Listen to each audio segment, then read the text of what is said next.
You're live now.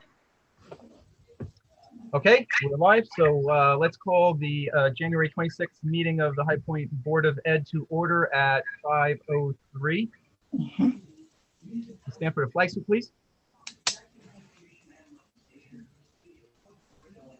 I pledge allegiance to the flag of the United States of America, and to the republic for which it stands, one nation, under God, indivisible, with liberty and justice for all.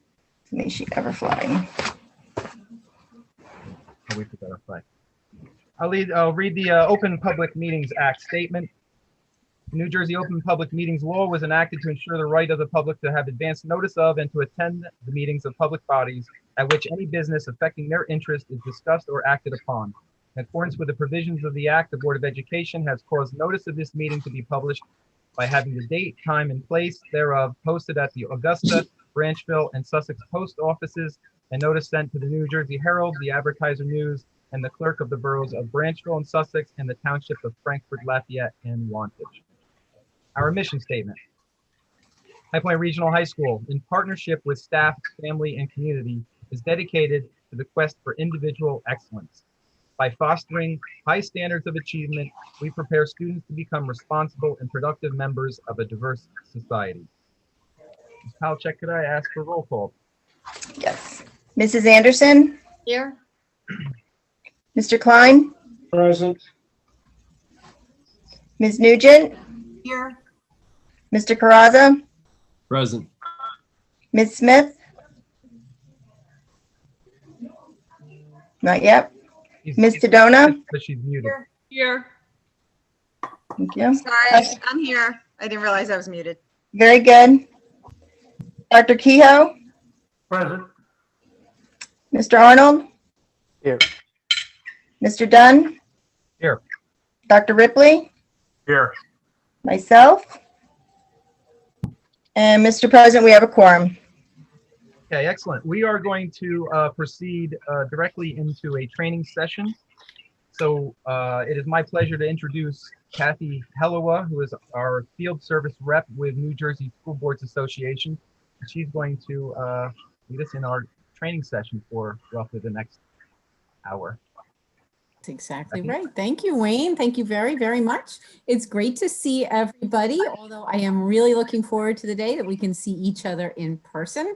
I miss you all, but I'm really pleased to have this format to be able to interact with you and to provide you with your ethics training for the year. This is something, and I will tell you, point of interest, this was the first remote unit I did on ethics when the pandemic hit was with High Point, and you guys were so patient. You were marvelous. Now I look back on that, I'm like, oh, that was a disaster. I'm much better at it now. So, and I also want you to know that the material that I'll be presenting to you tonight will be forwarded to you later. So don't feel like you have to take screenshots or do a lot of copious note taking. You'll get all of that and some references as well. And there is also going to be, almost as if I'm passing out folders to you all, in that electronic package, an acknowledgement of receipt form that you should print out, sign, and get to Tina. And she'll just have for the record that you completed your ethics training for the year as a board, which is always good. And when QSAC is a factor, it's good for QSAC as well. So that being said, I do have a presentation, and I think I can share screen. Is that accurate?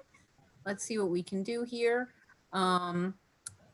Hang on just a moment. Let me see. I can close this stuff out. And I'm still not all that great on sharing screens. But let's see. And I don't even see it here. Hang on. Show all windows. Oh my, where is my... Okay. Can you all see something that says Code of Ethics on it or no? Nope. All right. We're going to try that again. I don't think I need this whiteboard here or reminders. Let me see. Pardon me again. I'm just waiting for this to show up and it's just kind of not. Any hints on how to do this? Oh, wait a second. Here, I think I might have found it. All right, I had too many windows open. You can see Yes. this thing that says ethics for school officials, right? Please. Yes. Yes, we All right, can. fabulous. All right, I am going to go into slideshow mode so you can just see one slide at a time. And okay, and I can actually see you all too, so this is good. Not all of you though. So if you have questions, please stop me, unmute yourself. Don't raise the hand, don't do the chat. I'm not good at that. Just burst on in, okay? And I also want you to know that I am a resource for you now and after the presentation is over. There's going to be a lot of information, and if you don't absorb it all, that's completely expected and understandable. I'm not an attorney, but just by the very nature of what I do, I'm really steeped in this stuff for, you know, the school ethics law. So I can often help you wade through this. The other thing that you should know is that if I can't help you, an NJSBA attorney certainly can. We've got a team of great ones, but your best source is usually your own board attorney, who you would contact, you know, by the method detailed in your bylaws. So typically that's the board president or the superintendent or the business administrator talks to your board attorney. But really, they're a great resource to you as well. So it's a team effort. Your board president, your superintendent, BA, attorneys, me, we're all here to help you succeed. And this is a really important area to keep your nose clean and to know about and to succeed in, because this is a law. All school board members, whether they're charter members or traditional public school members, are beholden to the School Ethics Act. It was passed by the legislature in 1992, and subsequently it was amended. There was a code of ethics put into it later on, which we'll talk about as well. But what all of this is about, the Ethics Act, is holding the trust and confidence of the people who put you on the dais. And not only that, but if you see the last two words in red on this slide, you need to avoid creating the justifiable impression. So not just violating the public trust, but even, you know, making sure that you always act in a manner that you are worthy of the public trust. And technically, if you do not act in a manner worthy of the public trust, you may be found, you know, you may be in violation of the Ethics Act. So a lot of things that we might think are kind of benign or that we don't even think about when, especially during these remote meetings. I see it a lot, and it's never a good visual for board members to be using their phones and texting. That happened in person as well.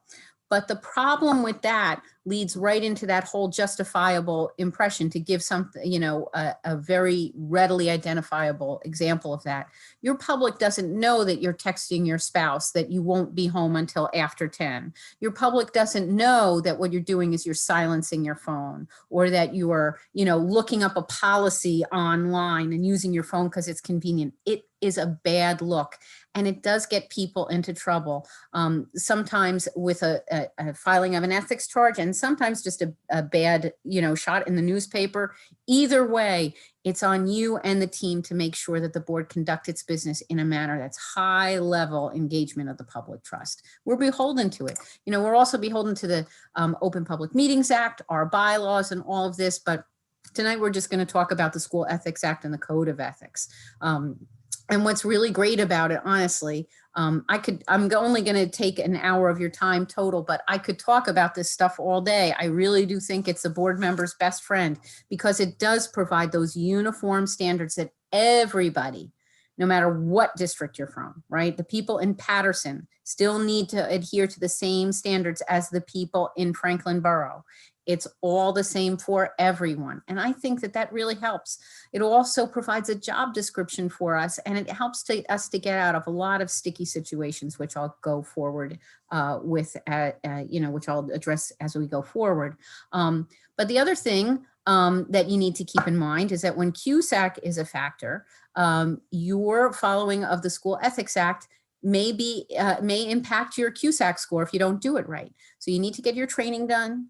You need to fill out your disclosure statement, and you need to have this type of a conversation annually where you at least sign off on the Code of Ethics, right? All of that comes into play with your QSAC score, and there's a lot of work that goes into getting a good QSAC score for your district. So the board really does have to do its part. The Code of Ethics and the Ethics Act encompasses all of these. We'll talk about them as we go forward. And again, you'll get a reference this slideshow as a reference, and this is a very valuable slide. This I'm not going to go through, but hold on to this because this tells you what training you need when. Okay. And if you have questions, I'm happy to help you with this, but I do want to point out for brand new board members, not only do you have to get your training done by the 31st of December, like everybody else who's obligated to do mandatory training, you in particular need to engage in some kind of training on how to do the superintendent evaluation within 6 months of you taking the seat. That is covered in your Governance 1 mandatory training. So if you get that done by June rather than December, you're set. If you can't, then talk to me. Let's see what we can do. Okay, because NJSBA is the provider of trainings. No one else does it. No one else can do it under the law. So that's why we exist. We are not regulatory. We are here. I am here. NJSBA is here to be a support for you. We are not the board police, right? But the Ethics Commission kind of is. Okay, this is the body that holds you accountable to make sure that you are following the Ethics Act, right? And the Code of Ethics. And when it's fully staffed, there are 9 people on it. There are not 9 people on it right now. Frankly, I'm not sure if there's 7 or 6. It's a little wiggly. They met today, so when I read their minutes, maybe I'll know. But from what I understand, there are 2 school administrators on there now. There's either 4 or 5 non-school officials and 1 board member on it. I'm not really sure, but what I want you to know is that the people who decide whether or not you're in line with the law, most of them in this body that meets monthly in Trenton, or virtually, most of them have nothing to do with running a school or board governance. They've never sat where you sit, and the majority of those people are involved in these decisions. So it's something interesting to keep in mind. And the way the commission does its work is it issues advisory opinions and it hears ethics complaints and decides on them. And they're 2 different things. One is friendly, one is not. The advisory opinion is the friendly one, right? It's never punitive. It's where you write a letter to the Ethics Commission and you ask for advice. But there's a few conditions on that.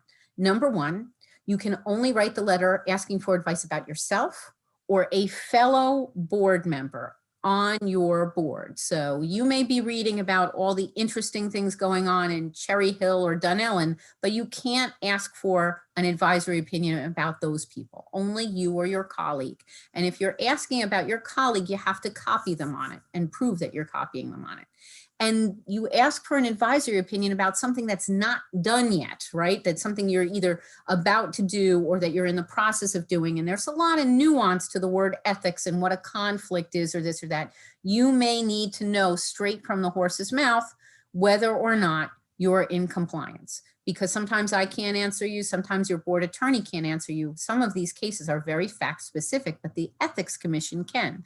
So you write them a letter, they read it at the next meeting, they discuss it, and then they send you a letter back. They may put the advice contained in that letter on their website, because sometimes when they issue these advisory opinions, they realize that the advice that they've given would be good for other boards of education to know and other board members to know. So they'll publish it, but they don't publish all of them. At least 6 members of the commission have to vote to publish it. And oftentimes, as we'll go through, more often than not, they're unpublished. When they are published, attorneys, your field service rep, right? Everyone who's in the know kind of uses that as guidance to help answer your question. So the more the merrier, but it's a little thin right now. And the details of these things are kind of scrubbed. So you don't know who's asking for what or what district they come from. The ethics complaint is very, very different. That's the more well-known of the 2. And that is when you've really agitated someone and they think you are in violation of the Ethics Act, they will file a complaint, and anyone can do that.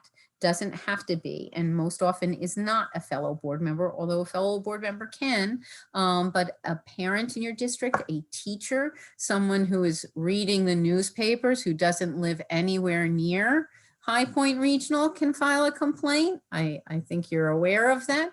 It's kind of interesting, but that's the way the system is set up.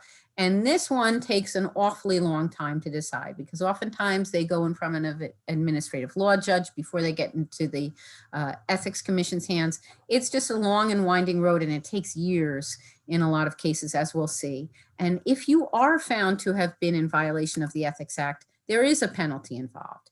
It's almost always not monetary, but there are varying degrees of penalty, right? I mean, it could be dismissed, you could be clean, but you could be reprimanded, which is basically a letter between you and the actual Commissioner of Education saying that you've done something wrong, but that's kind of private. A reprimand is part of your record, but it's not, read aloud at the board table or anything. A censure, however, is. A censure is where something is read in public that you've done something wrong and you're penalized with a censure. You could also be suspended from your seat for a certain number of months. It's up to the commission to make that recommendation to the Commissioner of Education, who either affirms it or adjusts it.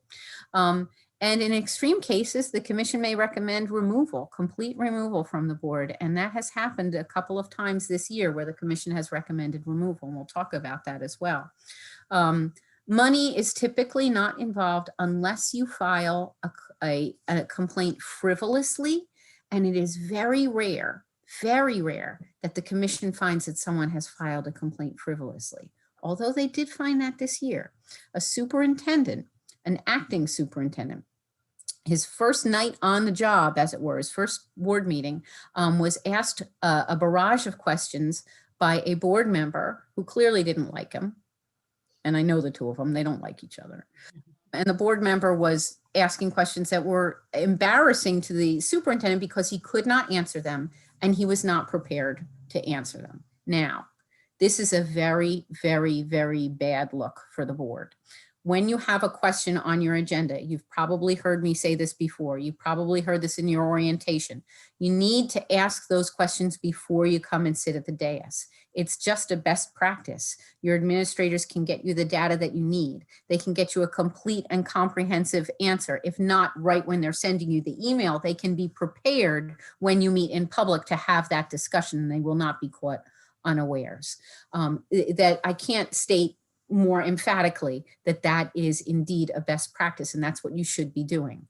However, when a superintendent filed an ethics complaint against his board member for not having done that, the commission said, something that is frivolous. Board members can ask you questions at the dais, whether you know the answers or not. And it is so frivolous that we are going to fine you, superintendent, $100 for asking us that question. So yeah, he was fined $100. I don't know what happened to the $100. There's like $100 in their bank account now. It is so rare. I don't even know of another incident where someone was fined 500. You can go up to 500, anywhere between 100 and 500. So interesting, very interesting. Kathy, can I ask a quick question? Absolutely. This is Leanne, by the way. So if somebody was found to have violated, in the ethics, and they say they were on the board and then they ran for the board again at a later date or whatever, like, is this stuff ever made public, or does it impact their ability to run for a board in the future? Well, thank you very much for asking that, because I neglected to mention that unlike the advisory opinions, when these ethics complaints are decided, they go on the website completely, every hair and freckle, every name, every detail, what district is from, for everyone throughout the state to read. So it is part of your record to say, if someone Googles you, that's what's going to come up.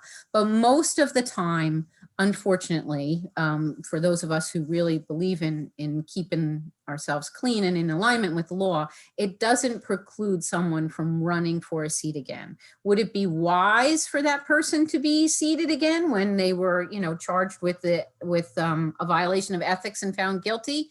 Well, maybe not. But most of the time, there are a couple of exceptions, Leanne, really egregious cases, or when a settlement is reached, sometimes the person who the complaint is filed against says, you know what, I'll just step off my board and I'll never run again. Can we drop this? And sometimes that arrangement is made. I've seen that at least once. But for the typical ethics violation where someone's found guilty, No, they can still run again. And as a matter of fact, one of the cases that we're going to talk about tonight, the person was reelected, and he's suspended right now. So, yeah. Thank you. Is he Oh, no. suspended? Is he suspended for the same violation, or did he do something else? No, this was one, and it was big. It involved money. We'll talk about it. Okay. Right. It was one of my districts too. There are 4 bad districts this year, and 2 of them are mine. Please be clean. Don't wind up on this list next year, friends. I hope you get a bonus for dealing with those districts. Oh, I hope someone is listening from NJSBA right now. These are available for my boss to rewatch, right? This is the work that the Ethics Commission did this year. They drafted 21 advisory opinions, but only one of them was published. Only one. So I don't know what the other 20 said. They heard 24 ethics violations. 20 were dismissed. 4 of them, including 2 of my districts, were found to have violated the Ethics Act. And look at that middle panel. 22 people out of 5,000 approximately board members did not do their training this year on time, and 8 of them were kicked off their board. So it's really serious. Get your training done. Absolutely. This is the advisory opinion that was published this year. It's not all that helpful. Interestingly enough, it was a superintendent who wanted to promote his sister-in-law, who worked in the district for years before he did, which is why they could coexist, because you can't hire a relative of yourself or a fellow board member. But if they work in the district before you're seated, then that's okay. He wanted to promote her from lunch lady to secretary. His attorney said, no, violation of the Ethics Act. He did not believe the attorney and wrote to the commission. And the commission gave a very snarky response saying, look, if she wants to be a secretary, she can go elsewhere. I mean, that's pretty much what it said. It's been a rough year for superintendents. I am sorry. You're getting it from all sides, including the Ethics Commission. It's kind of sad. So what I do want to kind of unpack with you all tonight, and again, we're going to kind of go through this very efficiently. If you have questions, by all means, ask me now or later. But the Code of Ethics is embedded in the Act. And this is where typically, if you're found in violation of the Act, this is where it comes in most of the time. So it's important that we know these things. Subsections A through J, okay? A is easy. A is that you'll follow the law. You may not like the fact that Park is out there, but if the State Board of Education says you have to take it, your district has to administer it, right? B is my favorite. It really is what distinguishes you from all other elected officials. And you're beholden to this, right? But thank God we're good with this, because this is why we sit on our boards. And that is to make decisions in the terms of the educational welfare of children. And we are seeking to develop and maintain public schools that meet the individual needs of all children, regardless of their ability, race, creed, sex, or social standing. And it's as simple and as complex as that. But that is what we do. That's why you're not on the town council. That's why you're not in the legislature. That's why you're serving where you are. And we need you, and we need you. And it's not just your own kid who needs you. And it's not just the gifted and talented kids who need you. It's not just the, English language learners. It's all kids. And this one is really key, but it doesn't often get violated. Although I got to tell you, a lot of times I'll go to board meetings and I hear board members talk about my kid's experience. My kid doesn't like the pizza. My kid didn't like the field trip. That's just a bad visual. And I think it's just a matter of time before someone calls them out on that. But this year someone was found having violated B, which is a rare bird. And we'll talk about that a little. So it is out there. You can. And unfortunately, some people do violate B. And to me, that's a real heartbreaker, because that's why you're here. Who wants to be found in violation of making decisions in terms of the educational welfare of all children, right? So that's an important one. C continues the job description. And that is that you're going to confine your board action, which means with your fellow board members, right? It's never on just one person's head. There's no such thing as a lone wolf. And what you do is you make policy, you make plans, and you review those plans. You appraise those plans, right?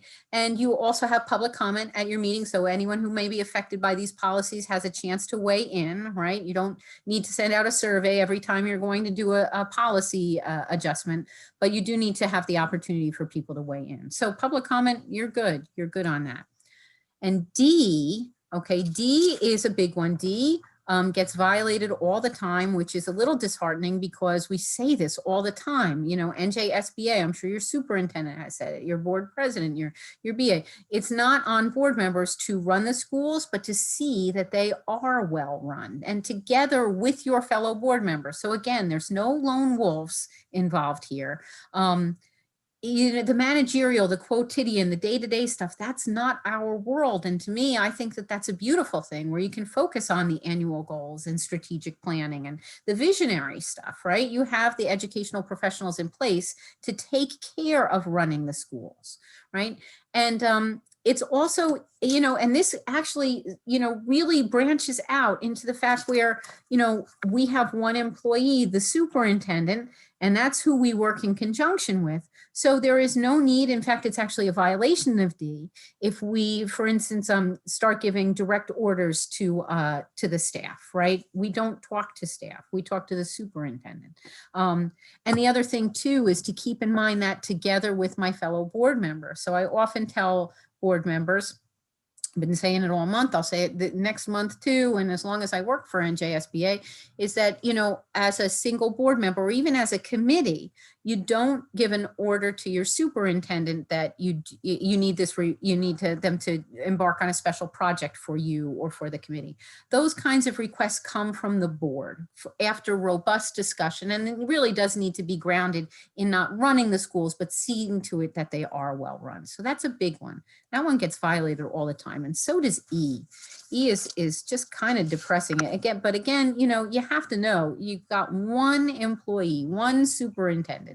And if you keep that in mind, then you're probably going to be in line with the Ethics Act because, you know, subsection E of the Code of Ethics says that you're recognizing that authority rests with the Board of Education. And you're not going to make any promises or take any private action, any action away from the board table that might compromise the board. So speaking about this, I just want to note that it's important for us to realize that our authority is only in play at the board table. And when you walk away from the board table, when you are not voting on agenda items, you don't have any authority. You don't. It's only in a legally constituted meeting of a quorum of the board or greater when any kind of school board member authority is in play. So to walk away from the dais and to, you know, promise your nephew's fiance a job, or to, you know, go to union meetings and say, hey, I get you, I'm a member of the board, and don't worry, our board is completely with you. Unless you have the authorization of the board to do that, that's a violation of E, sadly. Okay, so, you know, if you have an issue, it should go to the superintendent. And we'll talk a little bit more about that as we go into the, you know, kind of get to our last section J, but they all kind of intermingle here, all these different subsections, really. F, I probably don't need to spend much time on. You know, you're not the ball carrier for a political organization or any particular group. You use your independent judgment when you're voting on agenda items. And G is very verbose, but I can sum that up in 2 words, and that's no leaks. Okay, anything that's confidential needs to stay confidential. And when it is violated, not only has the SEC been lately sending out signals that they mean business on G, but it really does hurt people. And that's really regrettable. So don't, you know, we're on the board to help, you know, not to hurt. And a violation of G really does have very bad consequences for individuals, sadly. H, I love. H is very easy. We vote on personnel appointments, but we can't vote on personnel appointments without the recommendation of the superintendent. And I think that that works beautifully because that's the educational leader of the district. This is what allows the board to comprise lay people, right?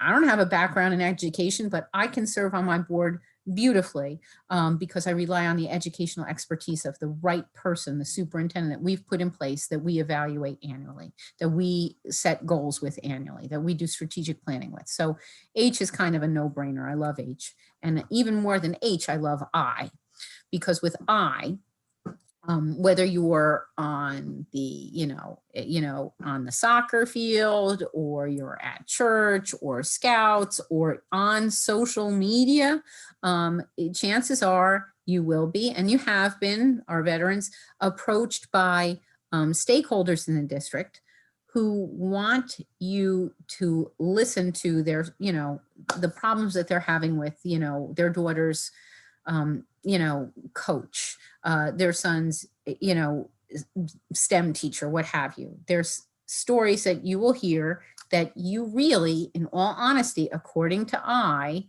you have, and D, where you're not running the district, right? You have no business hearing. So when someone tries to approach you with a complaint, not only are you the wrong person to go to, but you can rely on the code of ethics and say, look, and it's not that you should be dismissive or rude or, not understand. These people don't understand your job description, and that doesn't make them a bad person, but you do need to redirect them and say, look, code of ethics says I just can't legally participate in this conversation, but you'll need to go through the chain of command, and this is how you do it, right? And the chain of command, of course, starts closest to the person who's the problem, right? So if there's a problem with a teacher, the parent should start, for instance, should start with the teacher. If they don't get satisfaction that way, perhaps the principal is the next step up. And perhaps after that, maybe an assistant superintendent, or following that, the superintendent. But it is only after the failure of an administrative solution, okay? And that does not mean a popular or an appeasing administrative solution, a failure of administration of having provided a solution. Does that concern rise to the level of board involvement? Because once that parent or whomever has gone all through the chain of command, the last stop is the board only after failure of an administrative solution, and only at a board meeting. So you'll need to follow your bylaws and your policy to get that person on an agenda. But it's never about an individual trying to solve problems for someone else. And a lot of times board members who are very passionate about their district, who are really supportive of their teachers, of their parents, kind of violate I and J a little bit, and even D. But if it's the superintendent's job, if it's the principal's job, if it's the teacher's job, you have to let them do their jobs. We're not in there, until the very, very last step. And the good news for us is that typically those complaints are solved before they get to the board level. On occasion they do, but most of the time, in the 90x%, they're solved. But what I do want you to know is that first part of the sentence, if you do hear a complaint, you are obligated under the code of ethics to bring that complaint to the superintendent. And when I say bring that to the superintendent, referring that to the chief administrative officer, notice you do not say anything like solve this, follow up on this, we've got to do something about this, tell me what happens. All you're doing is letting the superintendent know what you've heard, which, it's common courtesy. And obviously, the whole no surprises thing that I always talk about, it lines up perfectly with that. You'd want to do it anyway, but it's actually in the code of ethics. So make sure that any kind of complaints that you hear, you direct the complainer through the chain of command properly, you bow out, and then you tell the superintendent just what you've heard. Okay, and then that's that. So that's the code of ethics from A to J. I'm wondering if there's any kind of questions that you all have on that stuff. I know I'm doing a lot of chatting. Okay. And again, if you have questions later, you just call me up and ask me. But now we'll get into the the good stuff, the Schadenfreude. What happened this year, right? Well, here we go. Someone filled out her income disclosure incorrectly. She left off a chunk of income there, and she was given a censure, which is the second step up on the penalty ladder. So when you get those income disclosures from Trenton, fill them out accurately and return them as soon as possible. But remember, I was talking about G getting violated. Well, here's the example of G getting violated. This one is really, this one was very regrettable and very embarrassing. So what happened with this one is that a parent who was also a teacher in the district had an incident that actually had to do with safety and security and other issues in this one incident. And she attended a board meeting, and after the board meeting, she sent an email to the superintendent and she CC'd the board, okay? But the email was addressed to the superintendent. So it went to everybody, right? A board member read the email and wanted to address some points made in that email. And the email had to do with what was discussed regarding that incident in executive session. Now, the sender of the email didn't know that, but the board, or what was said in executive session, but the board had convened an exec to talk about this issue at the prior meeting. So the board member writes a reply, some kind of points to ponder, whatever it is. I didn't read it, but he hit reply all and sent it to everybody. And there's a few problems with this. Number one is reply all. As my friends in High Point know, my veterans from my fabulous Open Public Meetings Act training, reply all is a big no-no. You can't do that on a Board of Education, because that's inviting, that actually is discussion. If you're talking back and forth with another member of the board or the superintendent or the business administrator, and the other board members are privy to that, a quorum or greater, that's a discussion. And that needs to be held at a meeting, not over email. And having that kind of conversation over email is a violation of the Sunshine Law. But the Ethics Commission does not oversee the Sunshine Law. That's Superior Court. The Ethics Commission did note in its decision, you may be in hot water under the Sunshine Law, but that's not our decision.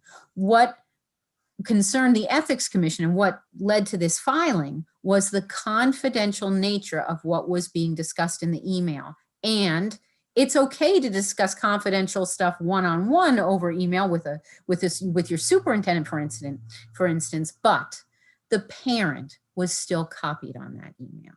So she was privy to that discussion.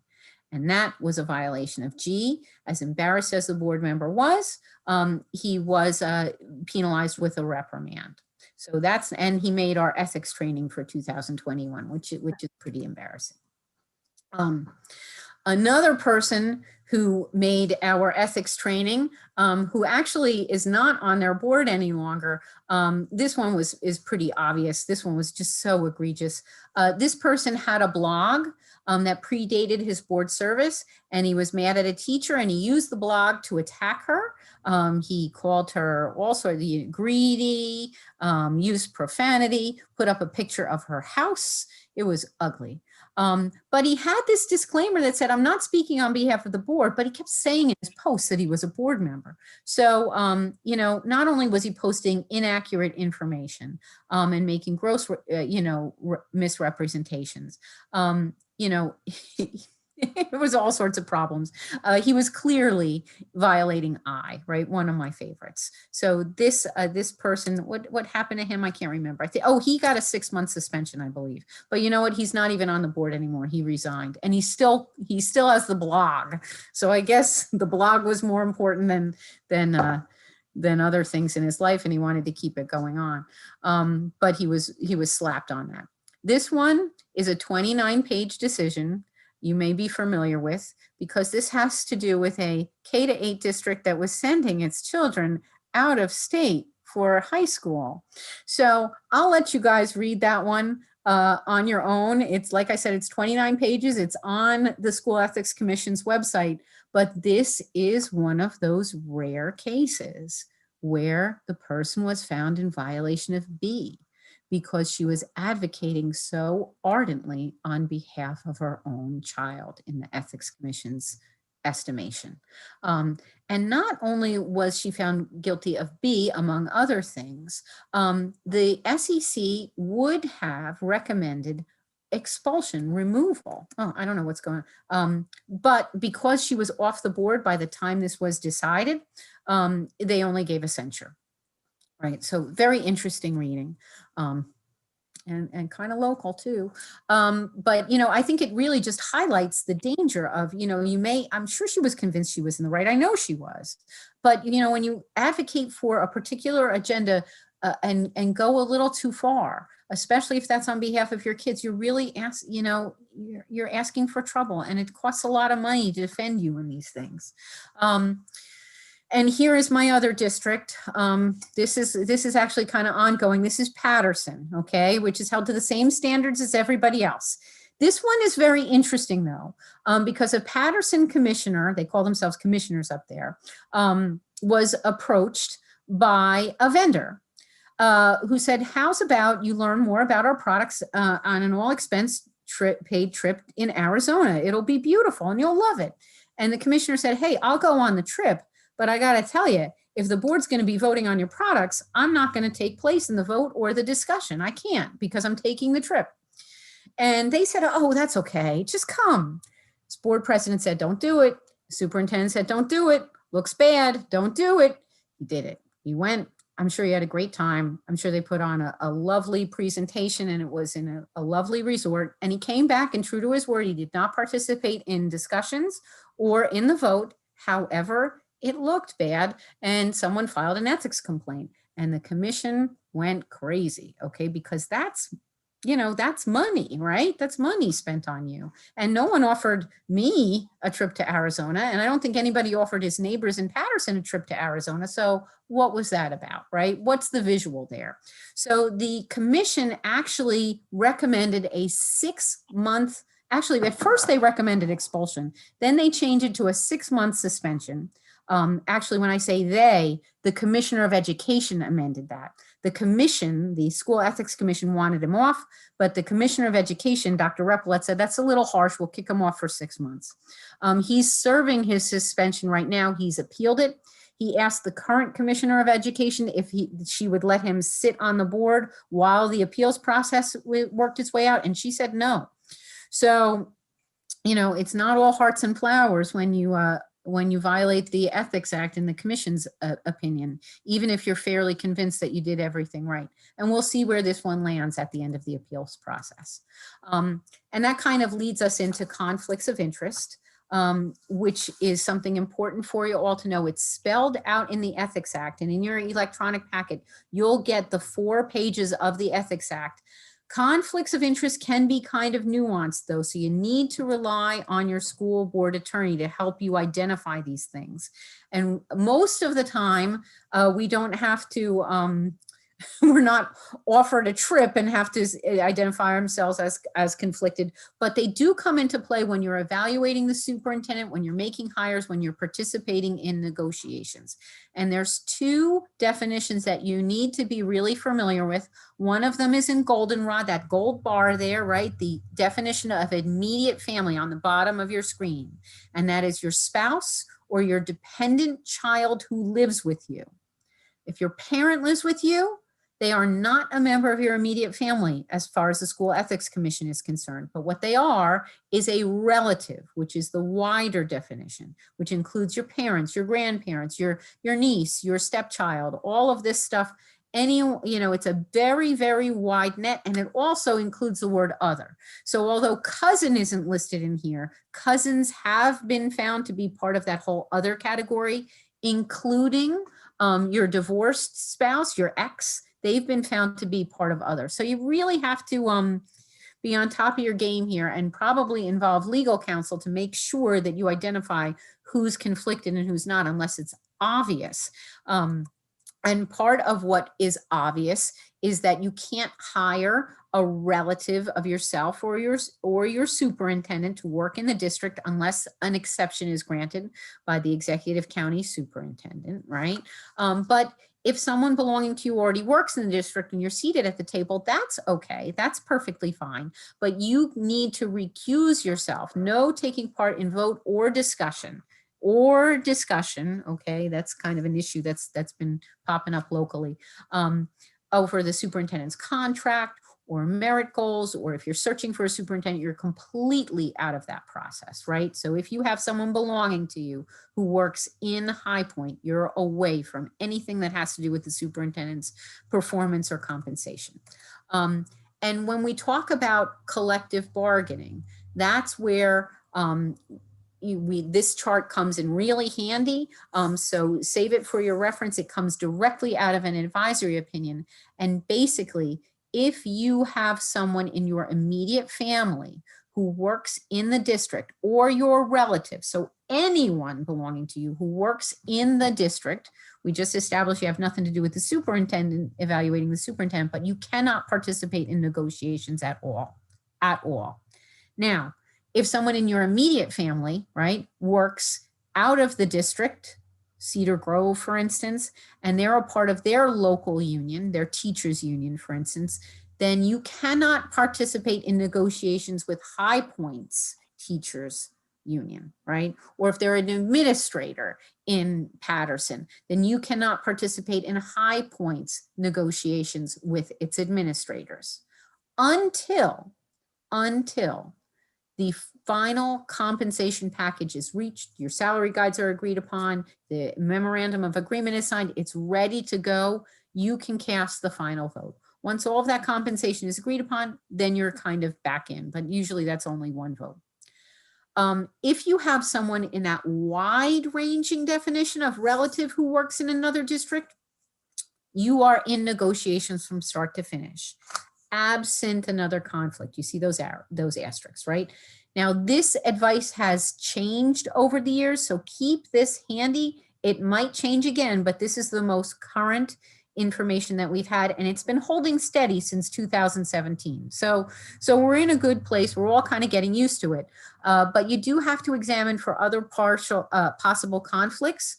And most typically that's heightened union involvement, where your relative or whoever is belonging to you is the president of their local union or participates in negotiations with their local union, then you may well be conflicted. So just be aware of that too. Doctrine of necessity, I'm not going to go into because that's when a majority of your board members are conflicted. You can hold on to this for your reference, but I'm not going to bore you with that. But what I am going to talk about next is volunteerism. I'm wondering though, before I go into this last kind of part, if there are any other questions that kind of arose from the conflict talk or anything like that. Okay. And you know what, your attorney really is the best person to ask about those, but I'm here to help you too. Volunteerism, you know, for many, many years, volunteerism and school board membership seemed to go hand in hand. There was really, no one gave it a second thought. In fact, most school board members kind of rose through the ranks of having been active in their PTO or other organizations and having, you know, visited the school to help out here and there, and then they took it to another level, right? You can still be on your PTO, you can still be in an executive position on the PTO, that's fine, but your day-to-day involvement of the schools may not mesh with your role of school board member. And the reason why we know that is because someone went into a district, did all sorts of funky things. They were a board member and someone asked for an advisory opinion on that. And the commission said, you know what? She's got to stop that. And in the meantime, we want board members to have an awareness of what volunteer activities are not in line with their role as a board member that actually may violate the Code of Ethics or the Ethics Act in some way. So we've come up with a list of questions, the Field Services Department, and if your answers match these questions before you go into volunteer, then you're good, right? And basically you're looking for like a one-time thing, you're chaperoning, you're participating in career days, something like that, where you're not issuing directions constantly or to staff or to students, right? It doesn't look like you work there, right? Or perhaps you're volunteering for the rec commission or scouts or something like that, but it's not the school district, right? It's not the school district. You're not touching district money at all, right? And as long as all of your answers line up with these 7 questions, then you're good. Then you're good. But you do want to let your superintendent know before you go into the school to volunteer, and you do need to follow all of the protocols that every other volunteer follows, right? And every other visitor to the school. Okay. And then kind of rounding things out, you know, just this is kind of popular in a lot of districts, just knowing what their involvement can be in personnel hires. We talked that, you know, already that it really is the domain of the superintendent, and you need the superintendent's recommendation to make a hire, right? As a board of education to vote on that. But the superintendent owns the hiring process. So on occasion, a superintendent will want a board member or 2 to be on an interview committee. It's okay, but it's frowned upon by the commission. They wrote 2 advisory opinions on this. They're listed here. And the conduct of the board members that's acceptable to the commission is really, really narrow. You just observe, you can't ask questions. It's really, I don't even know why they said it was okay. Clearly they're not into it because it's kind of it's getting into the D, it's getting into D and E. And what's interesting too is that these, they're still on the website. You can read all through them, and they're very verbose. They're rather lengthy. But when the commission was asked about exit interviews and if a board member can participate in an exit interview or if the board can ask for an exit interview, the answer was a real quick and solid no, that would be a violation of D. And it's very interesting, you know, and if you look at the years on these, the exit interview thing was written in 2010. The ones about interview committees were written in 2012 and 2015. The membership of the commission was different back then. So they're kind of different commissions. So I think that just kind of underscores that it is still a valuable practice to ask for an advisory opinion when you're confused or when you're just not sure or your attorney is not 100% sure. An advisory opinion is really useful. You can't argue with an advisory opinion. And in closing, in order to keep yourselves clean with the Ethics Act, I did send you some materials. There's a document that I really like that's called Do's and Don'ts, Red and Black.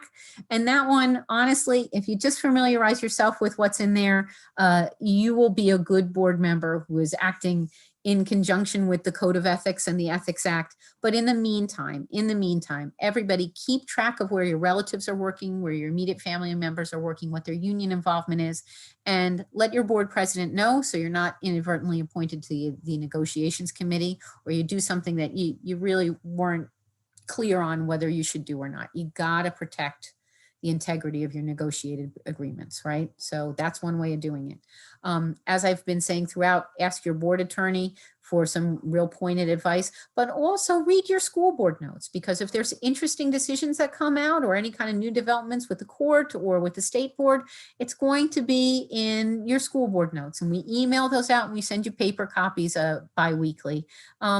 And they're interesting reading, and it behooves you to do that because honestly, that's the way that you stay in, that you stay worthy of the public's trust, is to expand your knowledge and to make sure that you are behaving in a way that warrants their giving you that trust. And like I said before, you know, my association is here to help you succeed. So is your superintendent, your business administrator, your board president. Rely on all of us. Ethics really should be black and white, but as we go through it, you know, it can be kind of gray. So realize you're not alone, but it's worth the extra steps because your job is so important and it really is visionary and it's serving our kids. So in really, really difficult times. So, I got to hand it to you. I always commend you for your good work, and I certainly do so tonight in the midst of a pandemic and reaching out for this kind of training. So if I can serve as a resource for you, by all means, let me know. That's all I had to say as part of my presentation. So I'm just kind of wondering if there's any, and you'll have this also at your disposal when you receive this electronically.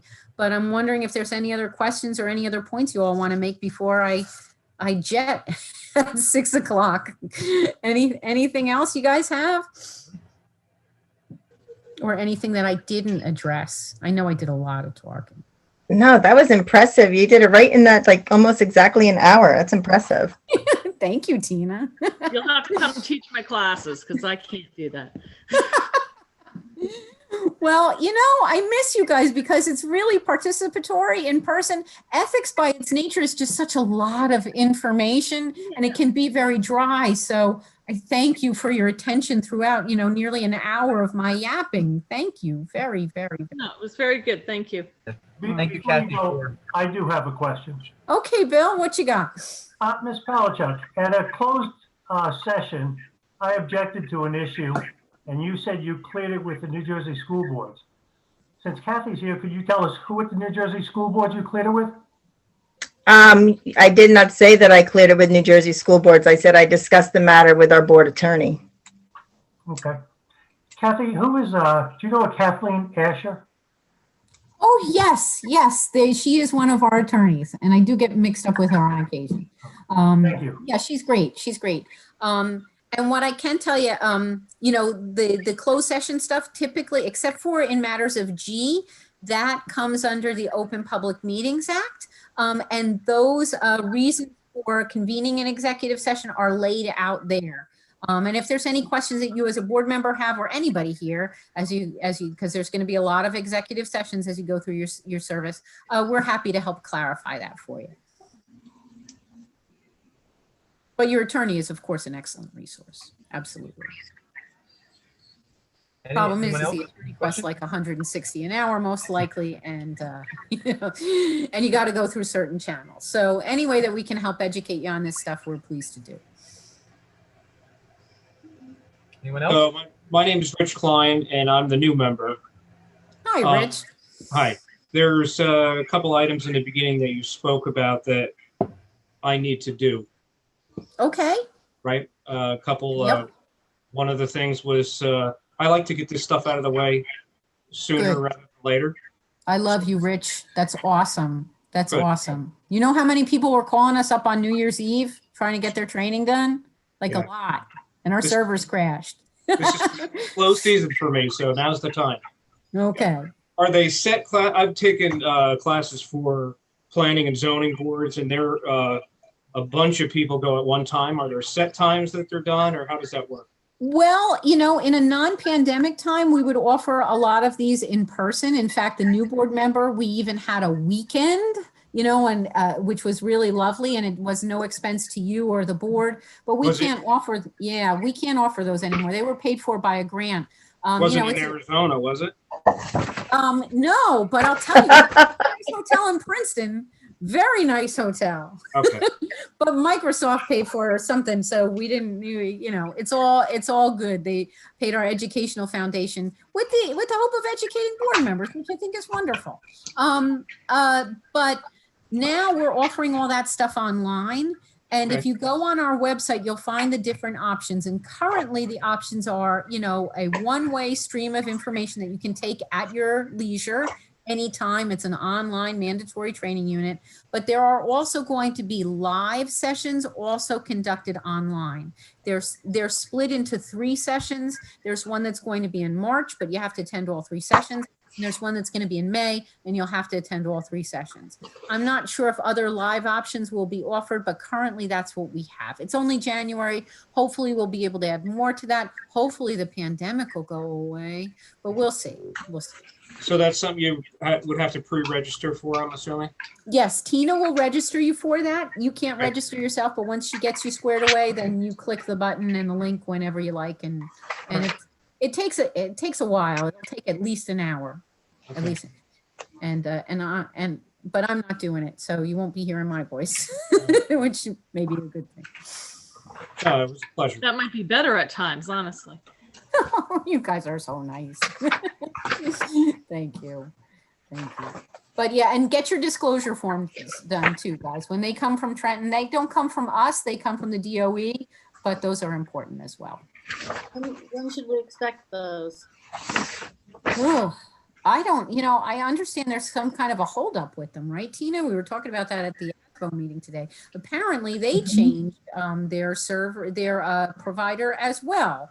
And there are snafus. So just keep on, it'll go to most likely, I guess, Tina, the board address. I think the board members here use their board address. So keep checking your board email. Not having checked your board email in months is not a good excuse. So, and when someone else's messes up, you can never really blame them. You gotta shoulder the blame yourself. That's just the way it works. So. Yeah, we're currently updating the census for everybody, and as soon as they get the list ready, you will receive an email. It'll have a code on the email with the form. It comes back to me. I review them. If there's any errors, I send them back to the board members, and then we send them in for acceptance by the county or the state. Okay. All right. Okay. Anything else, friends? Okay. Kathy, thank you. You're, as always, a wealth of information. Thank you, Wayne. I believe this was the last scheduled training session we had. This was part of what was set up last year. Yes. I do believe we want to continue with the training sessions in furtherance of our pursuit of board certification.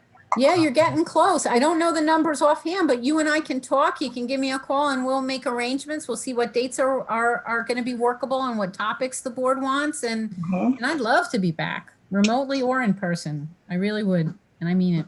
Thank you, Wayne. Thanks for joining us. Oh, my pleasure. Have a good meeting, everybody. Great to see you. Kathy. Thank you. Stay healthy, okay? Have a good Stay night. healthy and safe. Bye-bye. Okay, we'll return to our agenda. I believe at this point, we're seeking to enter executive session. A motion will be made that the High Point Regional High School Board of Education enter executive session to provide an update on legal, personnel, and negotiation items which are exempt from public participation pursuant to NJPL 1975, Chapter 231, Open Public Meetings Act. Any discussions held by the board which need not remain confidential will be made public when appropriate. Minutes of the executive session will not be disclosed until the need for confidentiality no longer exists. The board will reconvene in public session virtually at the conclusion of the executive session. It is not anticipated that any action will be taken. And we believe we will reconvene roughly 7 o'clock, correct? Okay. Yeah. So I have a motion. Motion. Second. Second. Patty. All in favor? Aye. Aye. Any opposed?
Okay, we are live.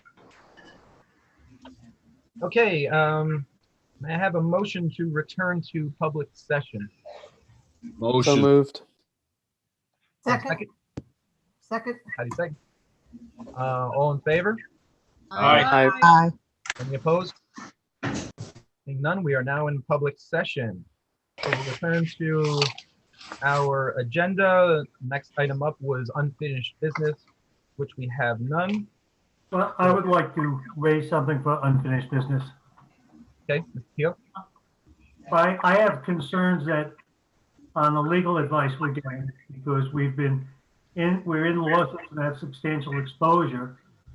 And the board secretary said she received legal advice from our counsel that's contrary to what the school board advised us and what another school district legal advice that they got, which was consistent with the school boards. I'd like to make a motion that we call in our board attorney and have him explain the advice that he gave us with regard to that issue and make a determination whether or not we think we're getting proper advice.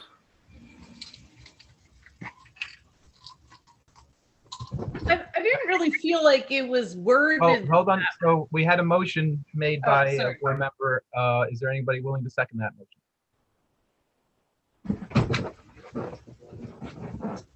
I'll I'm not second that sure. motion. I was gonna say, I'm not Okay, sure I so- understand, Bill. Can you just explain a little bit again? My headphones are not working properly, so I apologize. Well, Spencer seconded it, so we will discuss it. My issue is that we're involved in lawsuits with substantial exposure based on the advice of our legal counsel.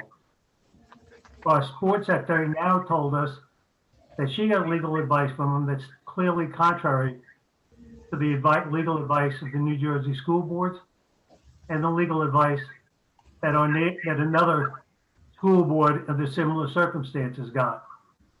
I have concern that we're getting involved in these lawsuits and getting inconsistent advice. And my suggestion is that the board attorney should come in and explain to the board the advice he gave and why he believes his advice is better than the other lawyers who have opined on the subject. So, Bill, the problem here is that because we're not in executive session, we can't talk about any of the specifics of the motion that you're making. So it's like, I understand what you're talking about based on the context of the meeting that we just had. But I feel like this is something that should have been brought up in executive. Well, Spencer, that's if you assume the legal advice that the board secretary said is correct. The other school district said it was clear from their board counsel that they could not discuss in closed section and always spoke about it in open session. And the school board attorney said you can quote her. There is no question about it. I also feel like you're taking the idea of advice. It wasn't clearly stated that it was given as advice. It was a conversation, and that it wasn't clearly advice from the lawyer. That's not the way I recall it. So I don't feel like there was a contradiction between the advice that you got from the one lawyer, and it wasn't really, I didn't recall it being worded as advice. It was just that she was talking about something with the lawyer. That's what I recall it as. So I don't feel like it's a contradiction of the two lawyers. I feel like it was just something she was discussing with the lawyer. Well, and we have other attorneys on the board, and they certainly can opine on this also.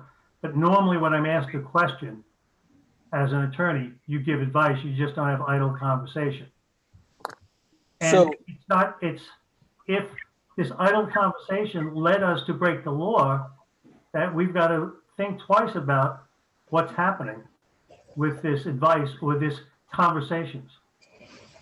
So I think Regardless, it's a bad idea to bring the attorney in. You're just basically asking, bring the attorney in so we can talk about it further, right?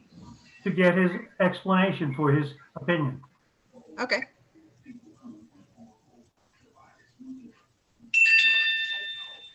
Any other discussion on that? I'm willing to put it to vote. I just want to clarify again what Leland just said and how Bill responded. it feels as though we're bringing our attorney in by passing this motion to say, how could you give us this opinion? How could you give us this advice? How could you make this comment if I've already talked with other people and it's wrong? That's what this feels like. And I don't know how far and how much we'll gain by that. I don't think we'll gain anything. And I also think that we stopped our conversation in a timely manner. So we're all in agreement that we did not have that conversation again today. And I don't see any reason to do this. I think it'll cost us money. It'll take our time. We're not going to do this anymore anyway. Leave it alone. That's my thought. Well, it's not just this one. We're in a major lawsuit because of the advice he gave us. And there's substantial. No, let's correct that. We're not in a lawsuit because of anything that our attorney has done. At this point, we need to be clear to the public. We are in a lawsuit with Montague based on the advice of the attorney.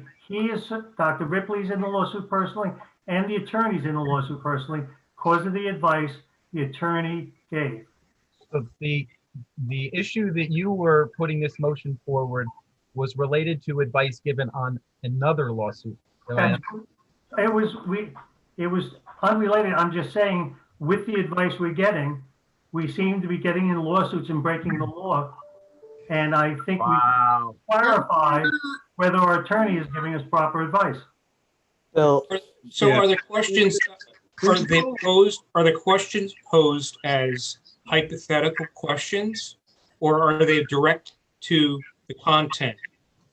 I don't even think we should be getting into these kind of specifics. There's a reason that executive session is for legal issues, and it's so we don't get into public discussions about things that are ongoing.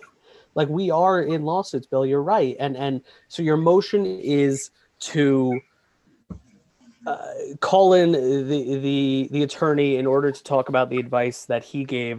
That's fine. I move that we table discussion and move to a vote. I'm going to call the question. I need a second on that, though. I second to table it and vote, yeah. So let me be clear. Are you asking to move directly to a vote on it or an end debate, or are you asking to table it? Sorry, I'm asking to move to a vote. Okay.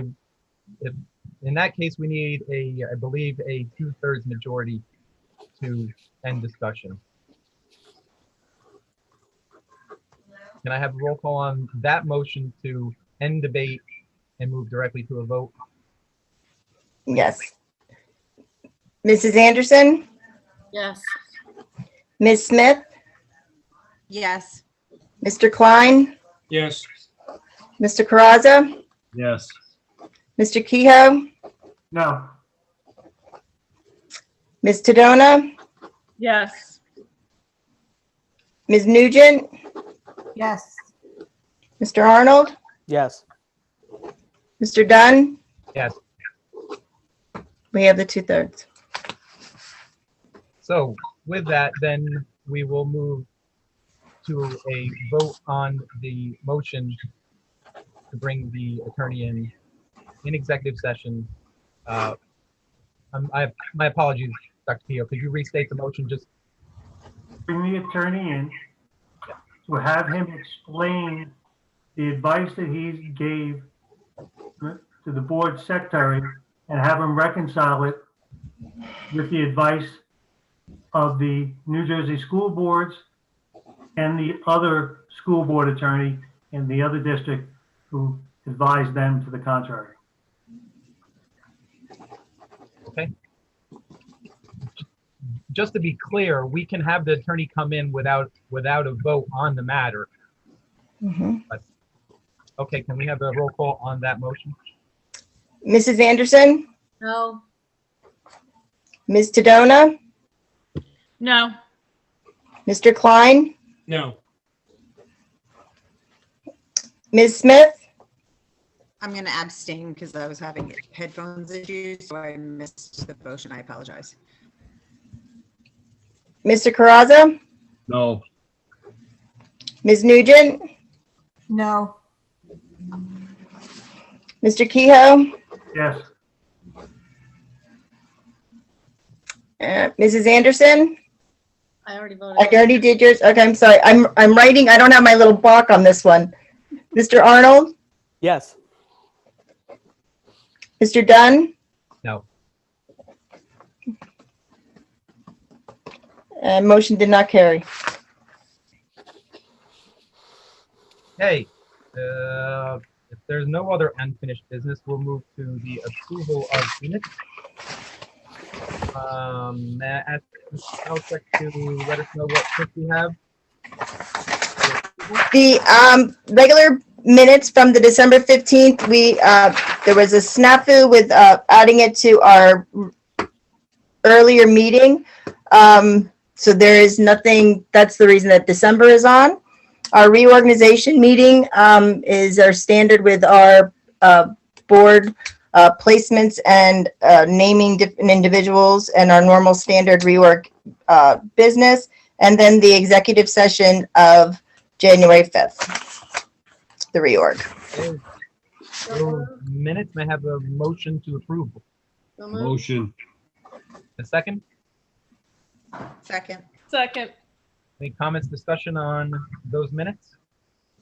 The I'm regular, going to have to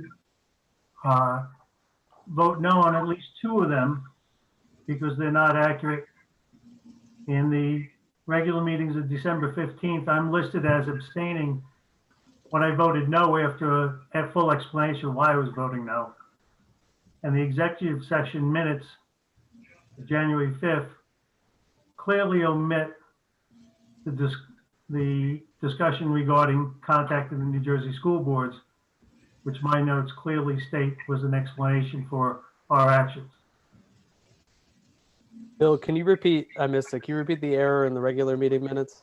The regular meeting minutes, on a voting approving other minutes, have me listed as abstaining when I clearly voted no and gave my explanation for why I voted no. And I was so confused, I even went back to the video to make sure that I voted no, and it confirmed that I voted no and gave the explanation for why I voted no. We can very easily fix that so that they more accurately reflect your vote. Can we amend that particular set of minutes to reflect? Yep, we can have a motion to amend the This is a regular meeting. December 15th, 2020 minutes to have the change in Mr. Kehoe's vote. if you keep the all the minutes grouped, I can't vote on the first regular meeting 2020 because I wasn't part of it. Mm-hmm. So I'd have to abstain from all of them unless you're going to motion them separately. You can abstain by a line item. I don't think he heard you. Yeah, I heard you. Okay.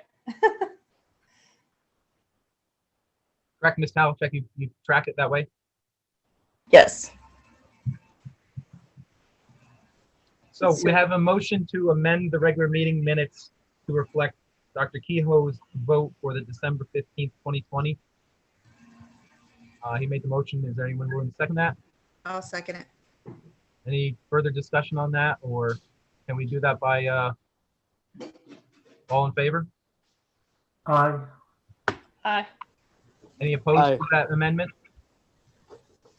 Okay, so we have amended the regular meeting minutes as we just discussed.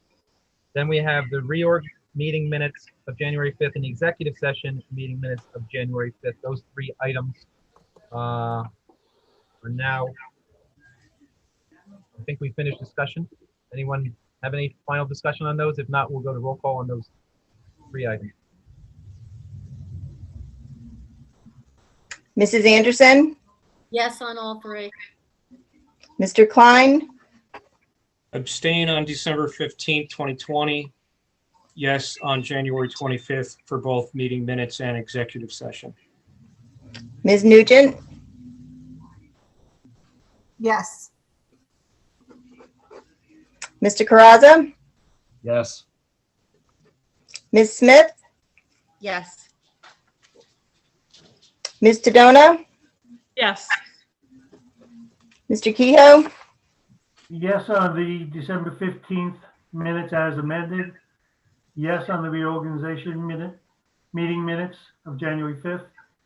And no on the executive session minutes of January 5th. Okay, and they all pass. Don't think I voted yet, but. Oh, I'm sorry, Mr. Dunn? That was academic anyway. I'm sorry, Mr. Arnold? Yes. Mr. Dunn? Yes, on all.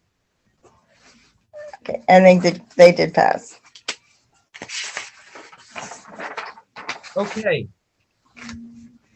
That was the approval of minutes. Now we're going to proceed to the first public comment session of the evening on agenda items only. In accordance with the Open Public Meetings Act, we will open the public comments for agenda items only at this time. Each speaker should state his or her name and address. You will have 3 minutes to address the board, which will be timed by the board president. We will limit this section to no longer than 45 minutes. Please be respectful and mindful that your comments are being recorded. Since we are in a virtual setting, we have made provisions to accept public comments via an online form, which I'm going to check right now. It appears we have one public comment submitted, which I will read in its entirety. It is from Todd Danetta, 75 Fox Ridge Road, Sparta. He is a health and phys ed teacher at High Point. Good evening. I'm speaking out via public comment for myself and on behalf of my colleagues in the health and phys ed department at High Point Regional High School. We feel the need to express to the public and the Board of Ed our concerns about the proposed changes to the health and phys ed classes for 2020-2022 school year. First of the proposed changes is the offering of a pilot online only physical education class open to seniors. The second of the changes is known as Option 2, which will allow athletes the ability to opt out of the phys ed class during the marking periods that their season is taking place. We have strong feelings and concerns about both of these ideas that I will outline for you here briefly. At the height of our frustration in dealing with both of these proposed changes is that we were only just alerted on Monday that these changes were to be put forward to the Board of Ed at tonight's meeting. I will choose not to go further into our displeasure over how this news was delivered and how these decisions were arrived at and stick to our major concerns. Our phys ed classes offer an experience that no other classes offer in our school. In what other classes are you allowed to laugh, yell, and run around every day and not get into trouble? Science has proven not only is physical fitness healthy for the body, but it also has major positive benefits affecting the brain and learning. Our classes teach students about lifetime physical fitness, individual skill development, and physical literacy. More importantly, we teach the students the skills of teamwork, cooperation, communication, sportsmanship, and compassion. Our students also learn valuable lessons in terms of winning and losing, and that sometimes in order to get better, you first have to fail at something. Nearly all of these components are lost in an online-only format. All of us in the phys ed department are former high school athletes, and each one of us looked at phys ed class as an extension of our sport when we were in high school. All sports are not created equal in the amount of cardiovascular effort, muscular strength, muscular endurance, reaction time, coordination, balance, and flexibility is required and or displayed. All these areas are addressed in our phys ed classes. By allowing option 2 to substitute for phys ed class, we are essentially saying that participation in an extracurricular activity is a valid replacement as an academic class. Is this the precedent that we really want to set for our future phys ed classes? What is the message we are sending to our students? Since last March, every one of our students has experienced online schooling. We understand more fully every day how sitting behind a computer screen is detrimental to the student's physical well-being and mental health. As teachers today, we teach both in-person and online classes. We have witnessed firsthand the major differences between students who are actively engaged in person versus those who are virtually disengaged. It is our hope that you hear our voices and hear our concerns pertaining to virtual PE class and option 2. And that is the only public comment that we have submitted to us. That's correct, Mr. Yardley?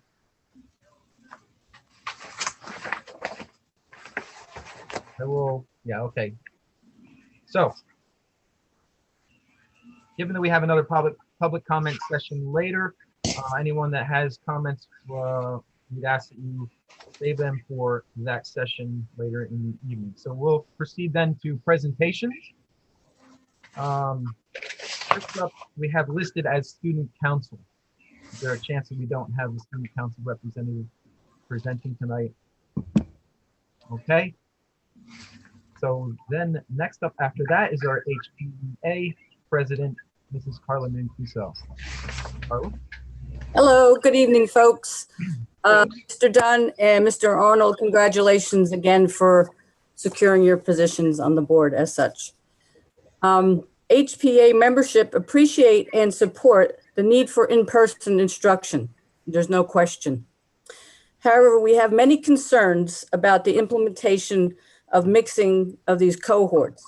Dr. Ripley was kind enough to meet with Mr. Kapler and myself, one of my executive committee members, to discuss our concerns. And we came away from that meeting with greater understanding of how us as a team are all stressed and we're in this together, but there are a lot of concerns and questions.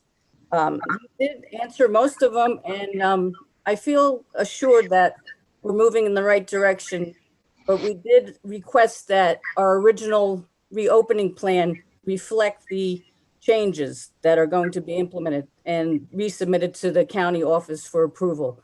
And that will really make us feel, you know, like we're all in this together and going forward. So that was done this following our meeting, and it has been submitted to the county office, who has acknowledged receipt of that document.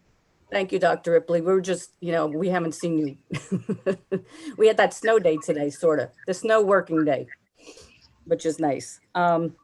Also, we brought to Dr. Ripley's attention, which is something that you wouldn't even think about, is vaccinations for teachers. And when this happens, I mean, we're gonna all be signing up all different times, whatever is available. So that could really decimate the whole staff as being out of the building.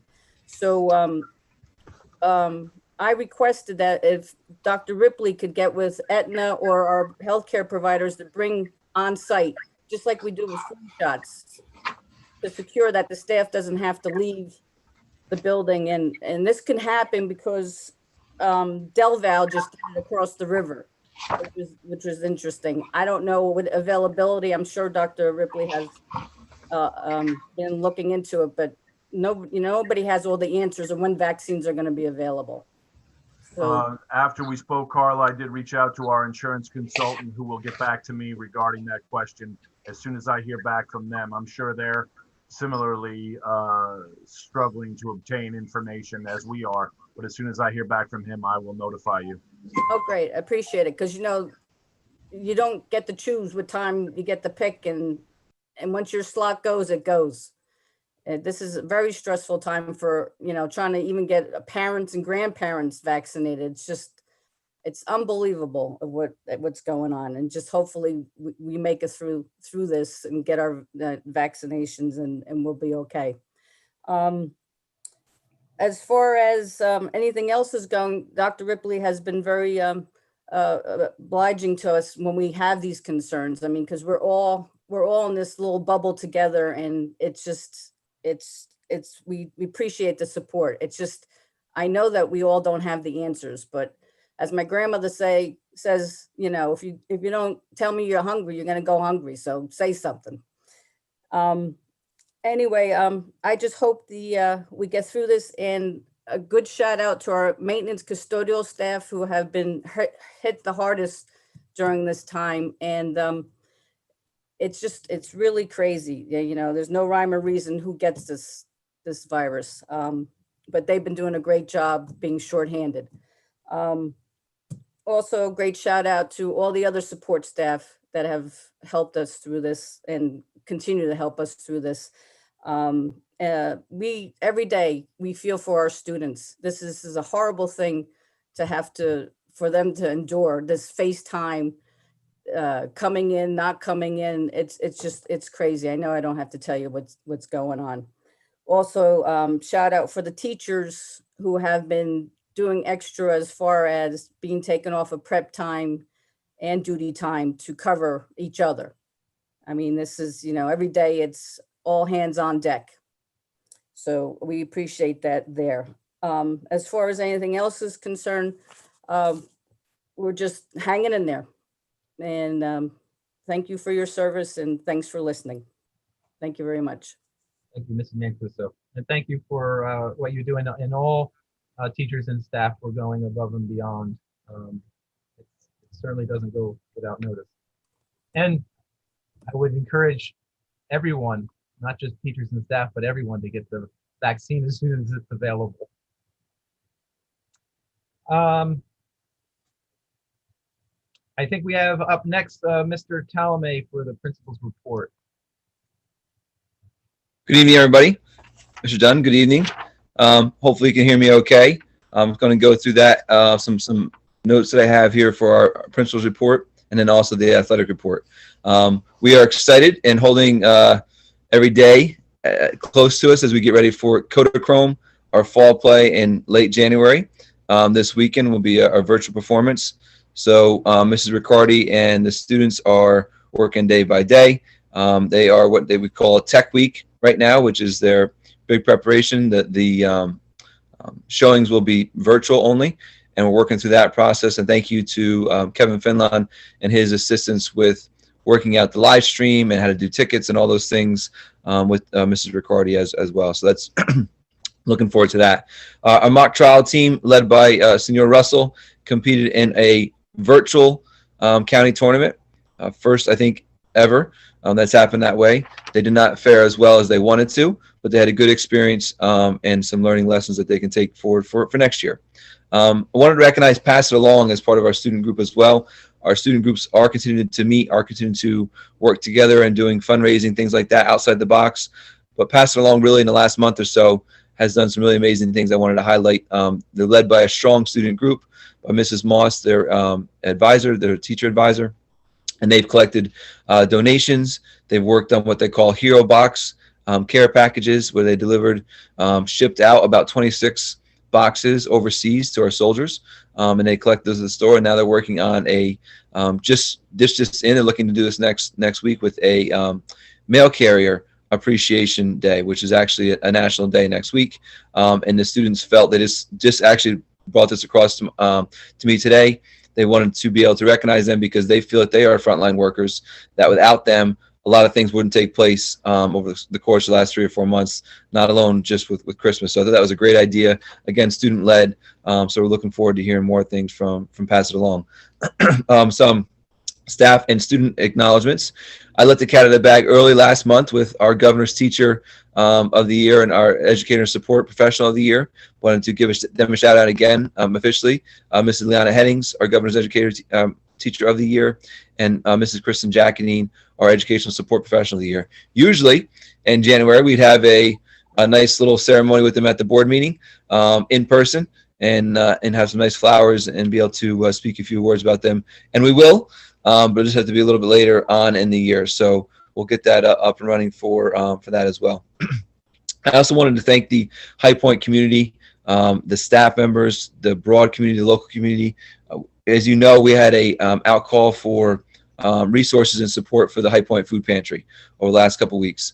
I can tell you that's pretty emotional. It brings tears in my eyes when I come in on Monday morning and I have 2 large recyclable bins of food sitting by the front door that have been dropped off all weekend long by people that don't want to be known who, just dropping it off because they want to help. I've had churches reach out to me. I've had, obviously our staff members have been fantastic like they always are. It just keeps on coming in and it will quickly go out, and it is already. So I just wanted to make sure that the board knows that this is a true testament to our community and what the fabric that I think our community is about. And we're very appreciative of that. And I know the students are very appreciative about the support that they give and get for that. Also wanted to talk a little bit about resilience. I know Mrs. Mancuso talked about this as well. And I wanted to echo her words with kudos to the custodial staff, the support staff, and our teaching staff and their resilience that they've demonstrated every single day as we all work through the same common goal, which is to see our kids as much as possible, to get them the emotional support the social support, and also the academic support that they need. And also kudos and resilience to our students, because without them working through this, where they've gone from March 13th till now, and the resilience they demonstrate every single day, we would not be where we are at as a school district. So I wanted to make sure that the students as well, specifically, got a shout out for their resilience every single day and working through the challenges, whether it be the internet's down, or I can't get into school that day, or somebody's sick in my household, or whatever it may be, that the challenges that come up. So we're very, very proud of our staff and our students, and that continues. Some notes for January. We're almost ready, as I talked to you last week, to launch our virtual 8th grade tours. Again, a completely new book that we're writing as we go. Again, thank you to our Media Tech program, our social media ambassadors, and Mr. Fenlon, Mrs. Jackney, and Mrs. Lembo for spearheading that initiative. And we hope to be able to launch them on our social media platforms very soon as well. Kudos to Mr. Carter, the guidance department, child study team, and all the administration for working very, very hard behind the scenes as we're getting ready to begin scheduling. And that's very hard to wrap our brains around as we're working through this hybrid schedule and the pandemic that we're all facing, but we will get through it. It will be a different paradigm. It will be looking different, but we will get our students scheduled and incoming 8th graders scheduled as well. And they will get the schedule. We'll get the schedule built for next year, what we call our master schedule. Our tentative 8th grade virtual open house is February 11th. That date may slide a little bit depending on where we're at with our scheduling process, because those dates they're set in stone, but they're not set in stone because of the magnitude of where we're at. And last but not least, for January dates, the marking period comes to a close today, which is shocking as we look at that and how it's possible to be the end of January, but it is. And we're looking forward to start the 3rd marking period and welcome some of our more students in the building starting next week. Mr. Dunn, if it's okay, I'll transition over to the athletic report. Okay, I wanted to recognize a couple things. I'll have to switch my screen, so hopefully I don't lose you. Mr. Dexter spearheaded an initiative resurrected a team GPA, and that was for this fall sports teams. And proud to say that the cross country team was the team that was recognized with the highest team GPA. But I want to highlight a couple things. Out of all the fall sports, we talked about, again, resilience and the importance of being part of something. Not just academically, but athletics and extracurriculars are so important to our students. Working so hard to give them something. Our fall sports teams average was 86 to 93.6 as their team GPA.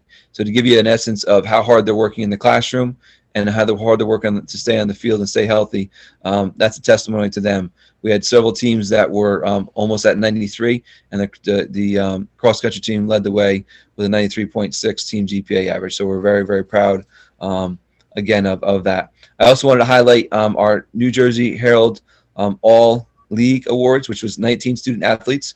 And if I could just mention those students athletes by name, because I think it's an important aspect, and we don't have enough time to recognize our students, and we want to recognize them every opportunity that we have. So in girls soccer, we had Victoria Harnett, Sarah Harnett, Chauncey Gebauer, Olivia Dunn, Sarah Honold, Leah English. For boys soccer, Tristan Castellani, Luke Anderson, Cassandra Conklin, Audrey Flannery, Roman Citro. For field hockey, boys cross country, Parker Fulham, boys cross country, Troy Tiger, Alex Flanagan, and Ethan DeFinis, all for boys cross country. And for football, we had Troy Van Orden, Alex Buchwald, Devin Haynes, and Cole Masser. So we had, I believe it's 19 that were recognized for the New Jersey Herald All League Award, which is, again, a very, very prominent recognition. Also, last but surely not least, wanted to recognize our NJAC Academic All League Awards. That award is based on NJAC and a 3.5 or higher GPA. And again, just switching screens, so hopefully bear with me for a second. We had 25 students that recognized for a High Point Academic All League. Alex Farrick, Parker Fulham, Donna Merkel, Audrey Flannery, Ava Veldrin, Emily Schauger, Troy Tiger, Stephen Dong, Molly Noonan, Emily Schauger, Paige Peoples, Chauncey Gebauer, Sarah Honold, Victoria Harnett, Sarah Harnett, Cassie Britt, Olivia Dunn, Marlene Samaglia, Leah English, Luke Anderson, Jaden Castellani, Juliana Conklin, Alexander Flanagan, Ethan DeFinis, and Cassandra Conklin. So if you look at that group, of course, there's obviously some crossovers, But we would like to just offer them, kudos again for being able to persevere and maintain the essence in the classroom. It is not easy working through the academic part of it, and to see them be recognized both athletically and academically really is a testament to their character and their work ethic. Kudos to the parents that are on the board as well. It's always nice to see that. And again, we try to recognize our students as much as we can, whenever we can, all the time, but especially in this day and age that we're facing. And last but not least, we are in our 15th day of winter sports for basketball and also for bowling. We are in about our 25th day, 24th day for ice hockey and skiing. So we were managing through that day by day again. But again, the students being part of something. The first basketball game will be tomorrow, which was actually supposed to be today, but obviously the snow had other plans. So we're looking forward to that. So kudos to the coaches, to John Meyer, athletic trainer, for Mr. Dexter, for organizing and coordinating all that, and for most importantly, our student athletes, for being part of something and working so hard for a common goal, which is staying healthy and participating in a sport and extracurricular. So that's all I have for athletics and also the principal report, Mr. Dunn. Any questions from anybody? Thank you, Okay, Mr. thank you. All right, so we have Mr. Seamus Campbell for curriculum instruction.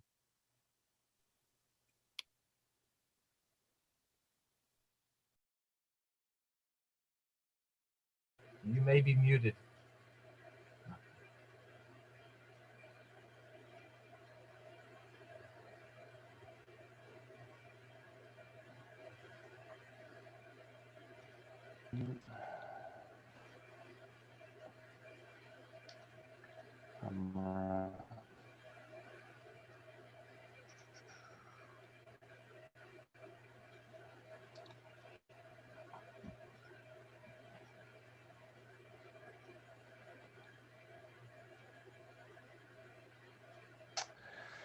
Okay, folks, can you hear me? Can you see the presentation? There's a little delay in it coming up. It was up once before, but I think you had to back out. How about now? No. Oh, boy. Okay. I apologize for the delay. I did actually make a recording in case I was nice. How about now? Yes. No, it's not in presentation mode, but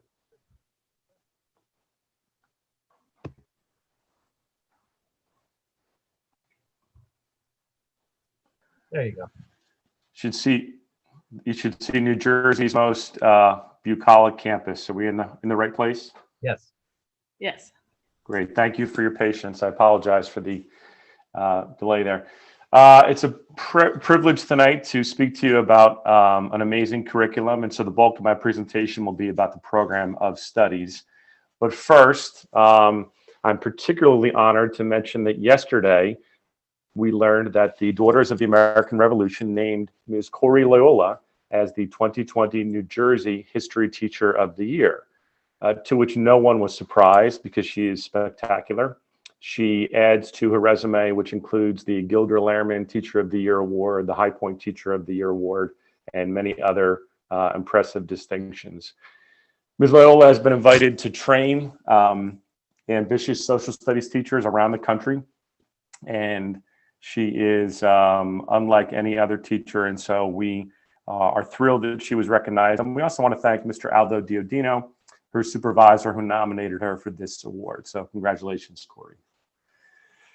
In December, we put out a survey to parents, and we spent the last few weeks gathering the results. More than 500 students were represented by parents who indicated either they were happy with their current placement or that they were requesting a change. There's a letter on our website that provides more details from Dr. Ripley. And I just want to kind of mention, this is where our enrollment numbers were January 11th, when right about the time we closed out the survey. And you'll notice that a large number of students have opted for virtual. The big difference that we're going to see on February 1st is there are many parents who have requested to change from 2 days to 4 days. And if we have 100% enrollment, which we certainly don't anticipate, although we would love to have, we will still have approximately 15% less students in our building than we anticipated for in August. We planned for half capacity in August.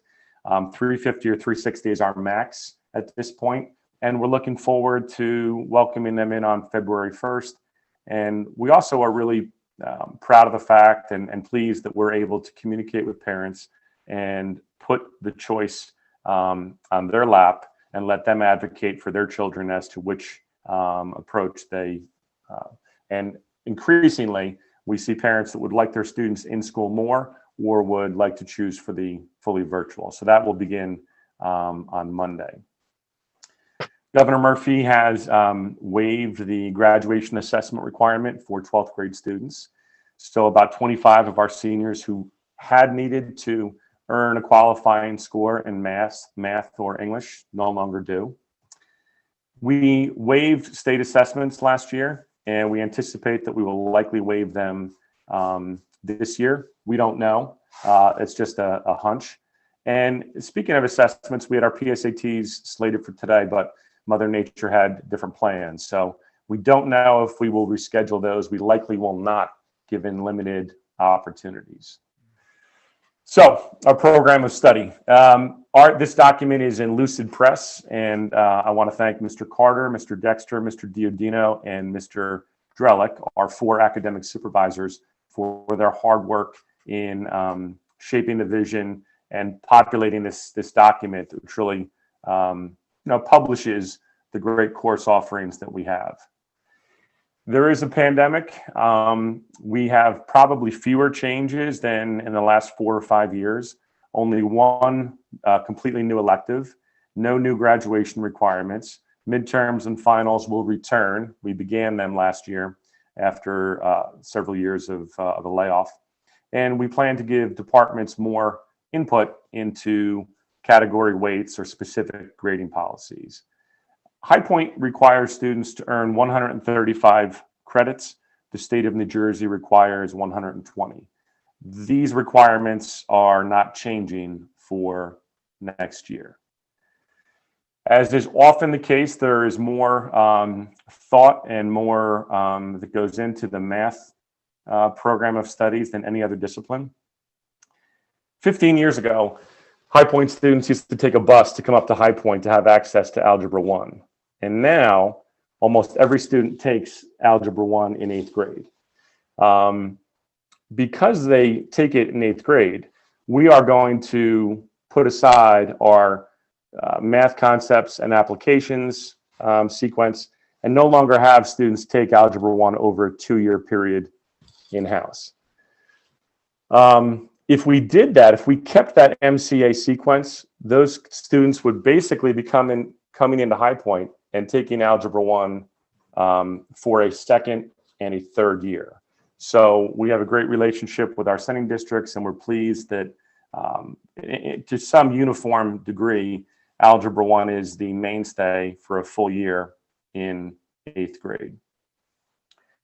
The end of year state assessment is critical in deciding which students are proficient enough to move beyond Algebra 1. And without that assessment, should the state cancel it again this year, we're in the process of developing our own assessment that we will ask the sending districts to administer, which we think will be helpful to get a consistent, objective measuring point for all the students that are coming into High Point in math. We've also asked our 8th grade teachers to fill out a skill assessment. Rather than telling us that a student got an A or a B, dive in on skills and standards and communicate to us before we schedule specifically what they're good at and what they need work at. And this will also help us to understand where we need to meet these students when they come to High Point. They were very responsive of the idea. And so we're actually having our math, English, social studies, and science teachers at High Point complete this. It's not easy, it's challenging, but the exercise forces staff to really look at skills and standards, and hopefully it will not only help teachers as they think about what level to recommend students for, hopefully it'll guide conversations about what skills and standards are we weak at, particularly what do we need to really focus on this next marking period or this next semester, and where might we need to focus more in September when students come back to us after 17, 18 months of virtual learning. Most students next year, most freshmen, will take a concepts of algebra class. Some will still move on to geometry, and many will still have the option of taking a full year traditional algebra class. In language arts, AP Seminar is a phenomenal course, and we're pleased to be offering our current 9th graders the chance to take the AP Seminar course and have it count towards their 10th grade English class. The focus of Seminar will be modified to make sure that more ELA standards are hit, but the focus of AP Seminar is already a perfect complement to high school language arts. We will be offering, this is our completely new elective, we will be offering digital journalism within language arts, and this will be an opportunity for the yearbook to be worked on in class, also for blogging, podcasting, and that type of communication. And for our seniors, they're going to have the option to choose their 12th grade English class and have a thematic genre to study English in as seniors. We're going to offer 5 or 6 different types of literary topics and allow student choice to drive what they study. A couple of minor changes in science where driven by staff feedback, we've decided to merge a couple of levels in physics and in environmental science. And one of our more popular electives, marine science, is going to be moved to a full year course. Health and Phys Ed, and I must say it is incredibly important subject. And it's so important that we actually have students complete more health and phys ed at High Point relative to what's required than any other discipline. I'll bounce ahead here for a minute. If you'll see here, the state of New Jersey requires students to take 2.5 hours of phys ed per week. We do an extra hour a week. So we're far beyond what is required, and that's because we value health and physical education and we think it is essential. The state requires 17.5 hours to graduate, and we require that students schedule for 20. So let me talk about these 2 changes. First off, feedback is very important, and so is collaboration. On January 6th, Mr. Dexter, the health and phys ed supervisor, met with the department and discussed some of these changes. After receiving feedback from the department, I made significant changes to what I had proposed to Mr. Dexter.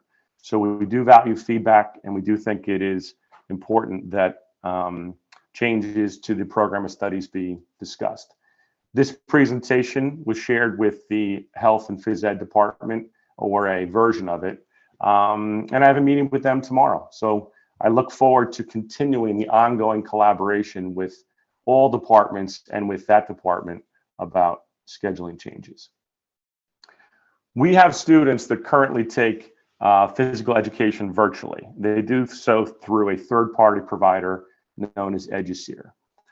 We have in-house, we have High Point teachers that teach our own sections of virtual courses in English, social studies, and business. And we think phys ed should follow suit and have phys ed teachers teaching phys ed rather than students taking it virtually from a third-party provider. This is a pilot program. It's going to be open to juniors and seniors, and we are going to have an application process. And the students who take this, we're excited because we're primarily looking for students who have demonstrated strong capacity to engage in virtual instruction. Our health and phys ed department has done a phenomenal job teaching during the pandemic, and we've seen some of the great practices that they've put into play. And we think it can be a very valuable experience to have almost a personal fitness coach. Look, one of the great values of phys ed is promoting lifetime fitness. And we all know one of the great challenges of lifetime fitness is the discipline needed to engage in daily practices on your own. And we believe this will help guide students in that area. Option 2 has been in the program of studies for 5 or 6 years. It's a very creative solution that the state of New Jersey allows in all disciplines. And we're going to implement it with phys ed next year as a pilot program, allowing seniors who are already in a sport to say, you have 16 marking periods of health and phys ed. We think for an active athlete, 15 marking periods is sufficient. And we truly believe that their athletic activity after school and some logging and writing and journaling about that work truly will be meaningful and sufficient. And most of all, we think it will really fit well with student and parent preferences. Our business department is contracting to some degree. We do have a staffing issue in business. There are some courses being not offered next year. And there are also some courses where we're going to utilize our 2-year cycle option, where they won't be offered next year, but we put them in the program of studies and let students know they will be offered in 22-23. And I jokingly call that the Walton rule, because Mrs. Beth Walton is always advocating that we have so many incredible courses and only so much time. So her solution to that problem is to cycle them, and hopefully that will be effective with business. Given the world that we live in and the last year and a half that we have endured, increasing calls for civics have been heard. I love civics. I taught civics almost my entire career. When you go in and you look at the model curriculum from New Jersey, when you look at standards, and when you look at social studies, you realize that close to 40% of social studies is civics. High Point students take, on average, more than 4 years of social studies a year, because it's an incredible department and a great discipline, and they're drawn to it. So with 20 credits of social studies on average, much of it focused on civics, we believe that economic justice, social justice, gender equity, racial justice, those issues can be tackled in that department. However, a major focus for next year will be to ask all departments to identify, enhance, and promote the relevant ethical, political topics that relate to their discipline, and to have projects where students engage in civic behavior. For example, in health department, a project on Food and Drug Administration labeling. Well, those students can be tasked with writing a letter to their congressman or to the newspaper.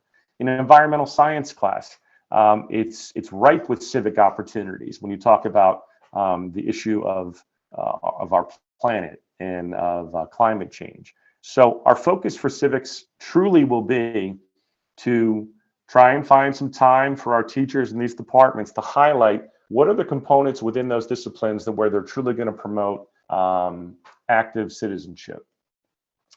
And that is our world-class campus, and that was our world-class curriculum.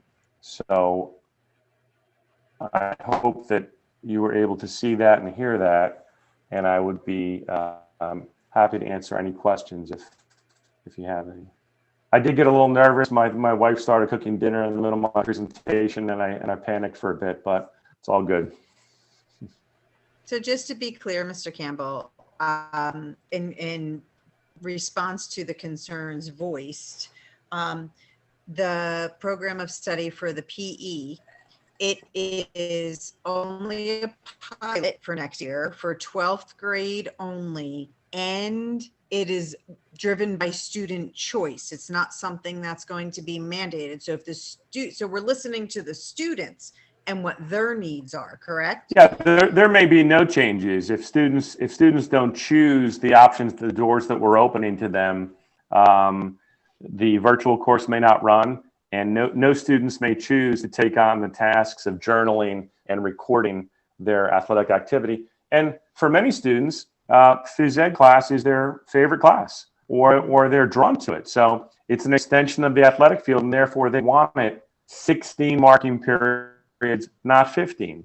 And we accommodate that. So because of the amount of health and phys ed, which is incredibly valuable, students have, we believe this option for students is something worth piloting. Thank you. And what would they do during that period? They wouldn't spend like if they normally have a phys ed that period, what would they be doing during that period? So for option 2, if you're a senior and you choose for one of your marking periods to push out into a study hall, you would have extra time to work on your other academic subjects. Or you could use that time to complete a record or a journal or some assignments related to your participation in the varsity sport. For the virtual course, just like in other disciplines, a high point teacher would teach it. Students would have to complete the assignments and the work outside of class, and it doesn't work well for every student, and that's why as a pilot we're going to screen students and have an application process. And that's actually some of the feedback that came from the health and phys ed department after their supervisor met with them 3 weeks ago to discuss it. Would they be able to take another elective or another class? You would. It would increase your opportunity to. That's really one of perhaps the most popular aspect of it in English and in business and in social studies is, you have a student that wants to take a high-level math. They want to take BC Calc. They want to take an additional technology class with Mr. Gonzalez or something, and it allows greater flexibility for students because they drive the scheduling process.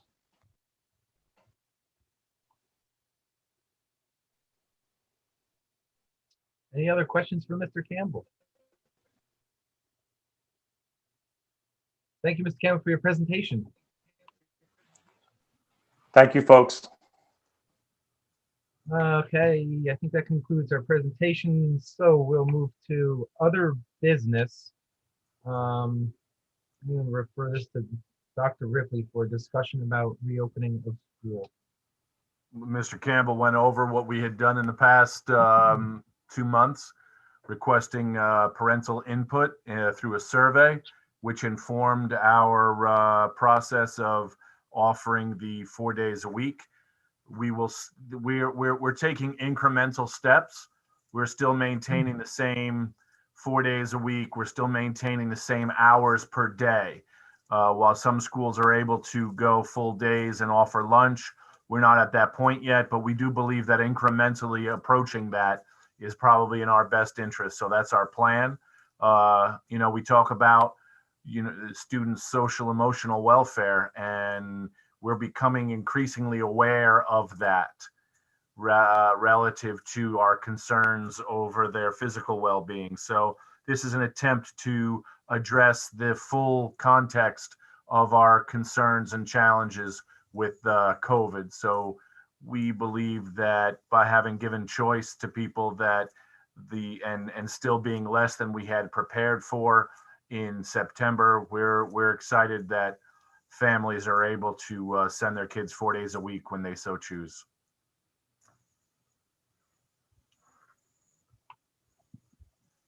Okay, anyone have any questions for Dr. Ripley on reopening a school? Let's move on to action items. First up is curriculum, instruction, and technology. We'll turn it over to Ms. Smith. So the board would like to recognize the faculty attendance rate for December was 98% and student attendance rate for December was 95.6%. And in this particular time, I think that's important to notate because as Dr. Ripley has said many times, COVID is not being transmitted in schools. And I think these high rates are, just more evidence to that. We have the suspension report enclosed for attachment A3. And so for item A4, it is recommended by the superintendent that the Board of Education approves the harassment, intimidation, and bullying report for December 15th through January 26th. So she will make a motion and seeking a second. You're muted, Deb. Second. Any discussion on that? Okay, roll call. Okay. Mrs. Anderson, Yes. Mr. Klein, Yes. Ms. Nugent, Yes. Ms. Smith, Yes. Mr. Caraza, Yes. Ms. Tadona,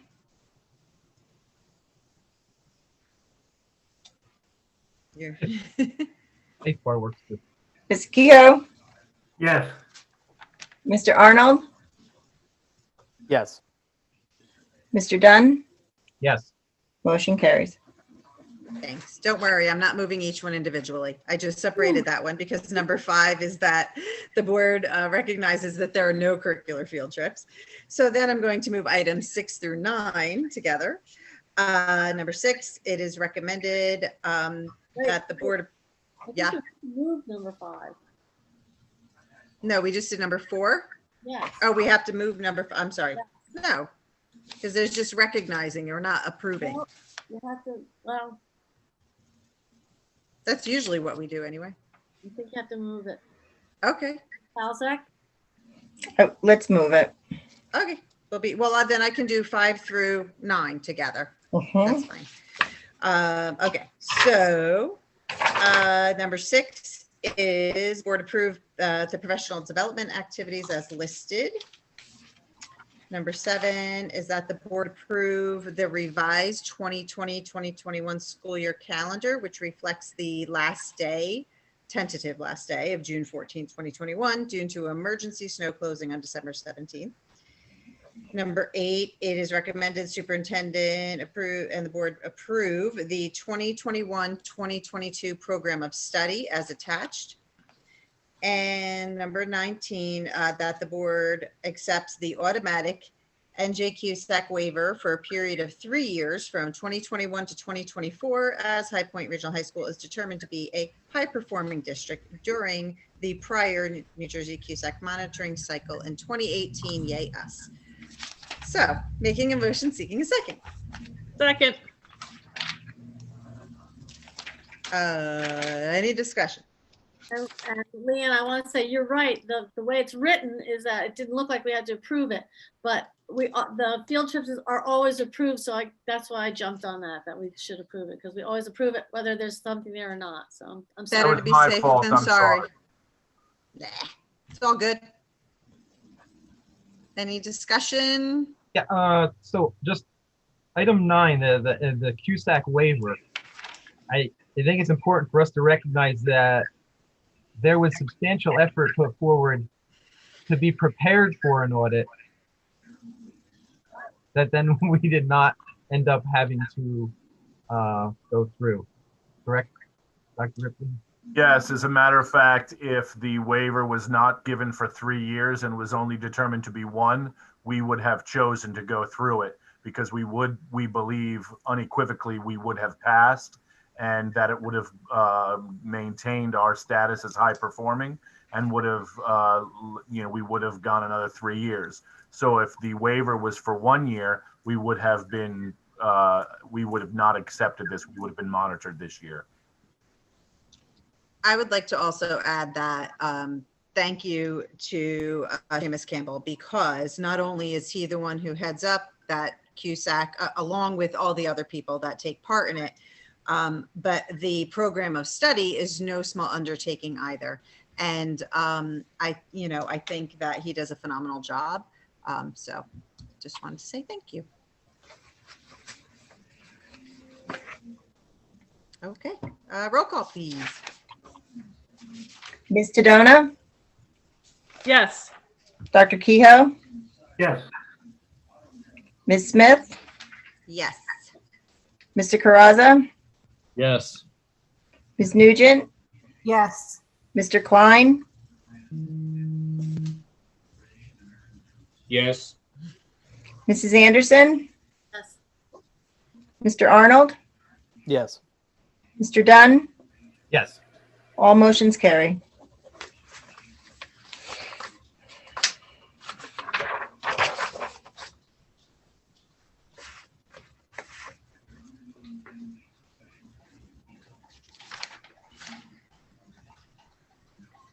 Personnel. I go now? Okay, I'd like to move items numbers 1 through 4 under personnel. Number 1, it is recommended by the superintendent that the Board of Education approves an extended sick leave of absence to employee number 827 effective February 24th, 2021 to May 24th, 2021, or until released to return to work. Number 2, it is recommended by the superintendent that the Board of Education approves Emily Fulton as a student teacher through William Patterson University to complete her clinical field experience for the remainder of the 2020 to 2021 school year, pending receipt of all required paperwork. Mrs. Kelly Shanice will serve as Mrs. Fulton's cooperating teacher. Number 3, it is recommended by the superintendent that the Board of Education approves Christopher Dexter as the district bridge year liaison for the remainder of the 2020-21 school year. And number 4, it is recommended by the superintendent that the Board of Education approves the following individuals as substitutes for the remainder of the 2020-2021 school year, pending receipt of all required paperwork. And that's Edna Cooney, Lisa Curry, and Kurt Walton. I'm making a motion and looking for a second. Second. Discussion. Dr. Ripley, could you explain the bridge year liaison, please? Yes, recently the New Jersey legislator passed a law stating that students who missed out on their junior or senior year in athletics were permitted to compete after graduation, and therefore we need a bridge. It requires a bridge year liaison to facilitate the logistics of having graduated individuals compete against high school students for positions for high school athletics. Thank you. Yes, ma'am. Okay, any other discussion? Okay, roll call, please.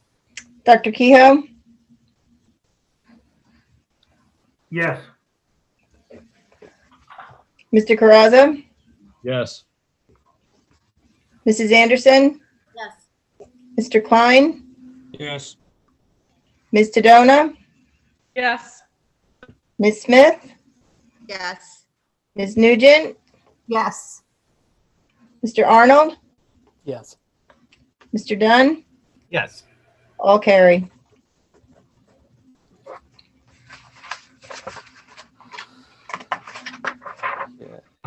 Moving on to extracurricular, Mr. Arnold.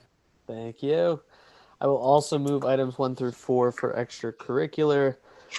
Number 1 is recommended by the superintendent that the Board of Education approves the following individuals as volunteer advisors for the National Mathematics Honor Society Mu Alpha Theta chapter for the 2020-2021 school year: Justine Regal and Ann Yacarino. Number 2, it is recommended that the board accepts the resignation of Gary Dutko as assistant track coach effective immediately.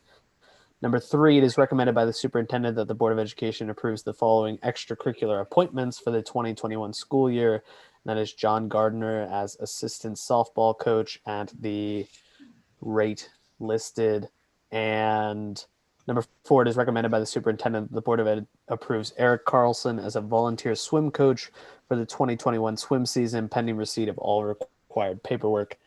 Make a motion seeking a second. Second.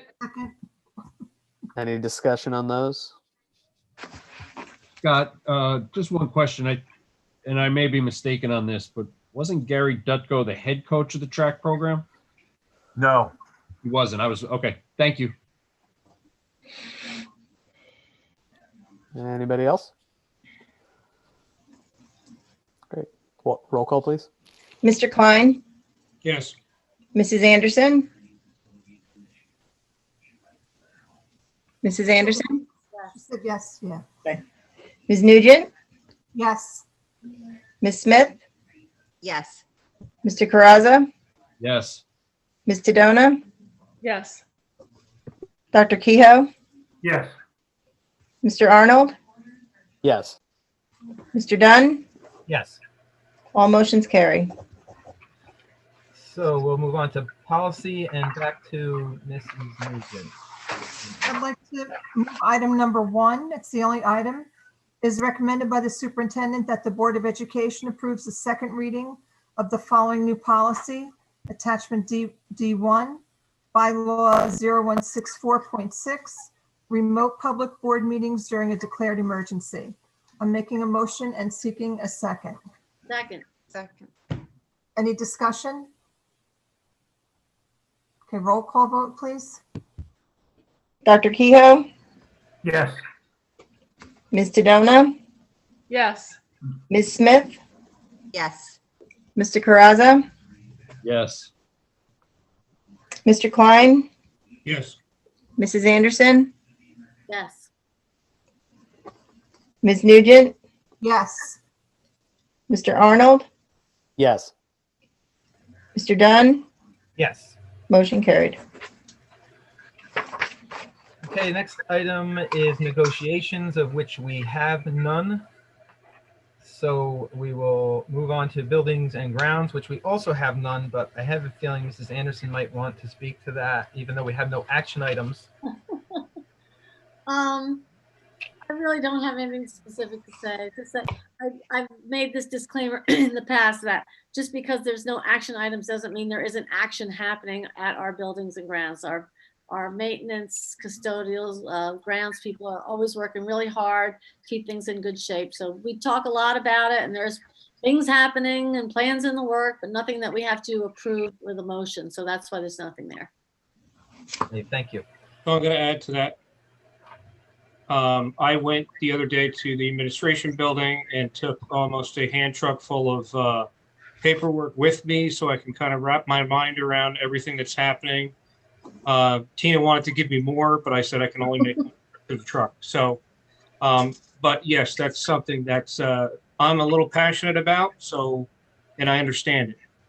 So I'm looking forward to meeting with Stefan when he returns and yeah, have a better feeling for what's going on.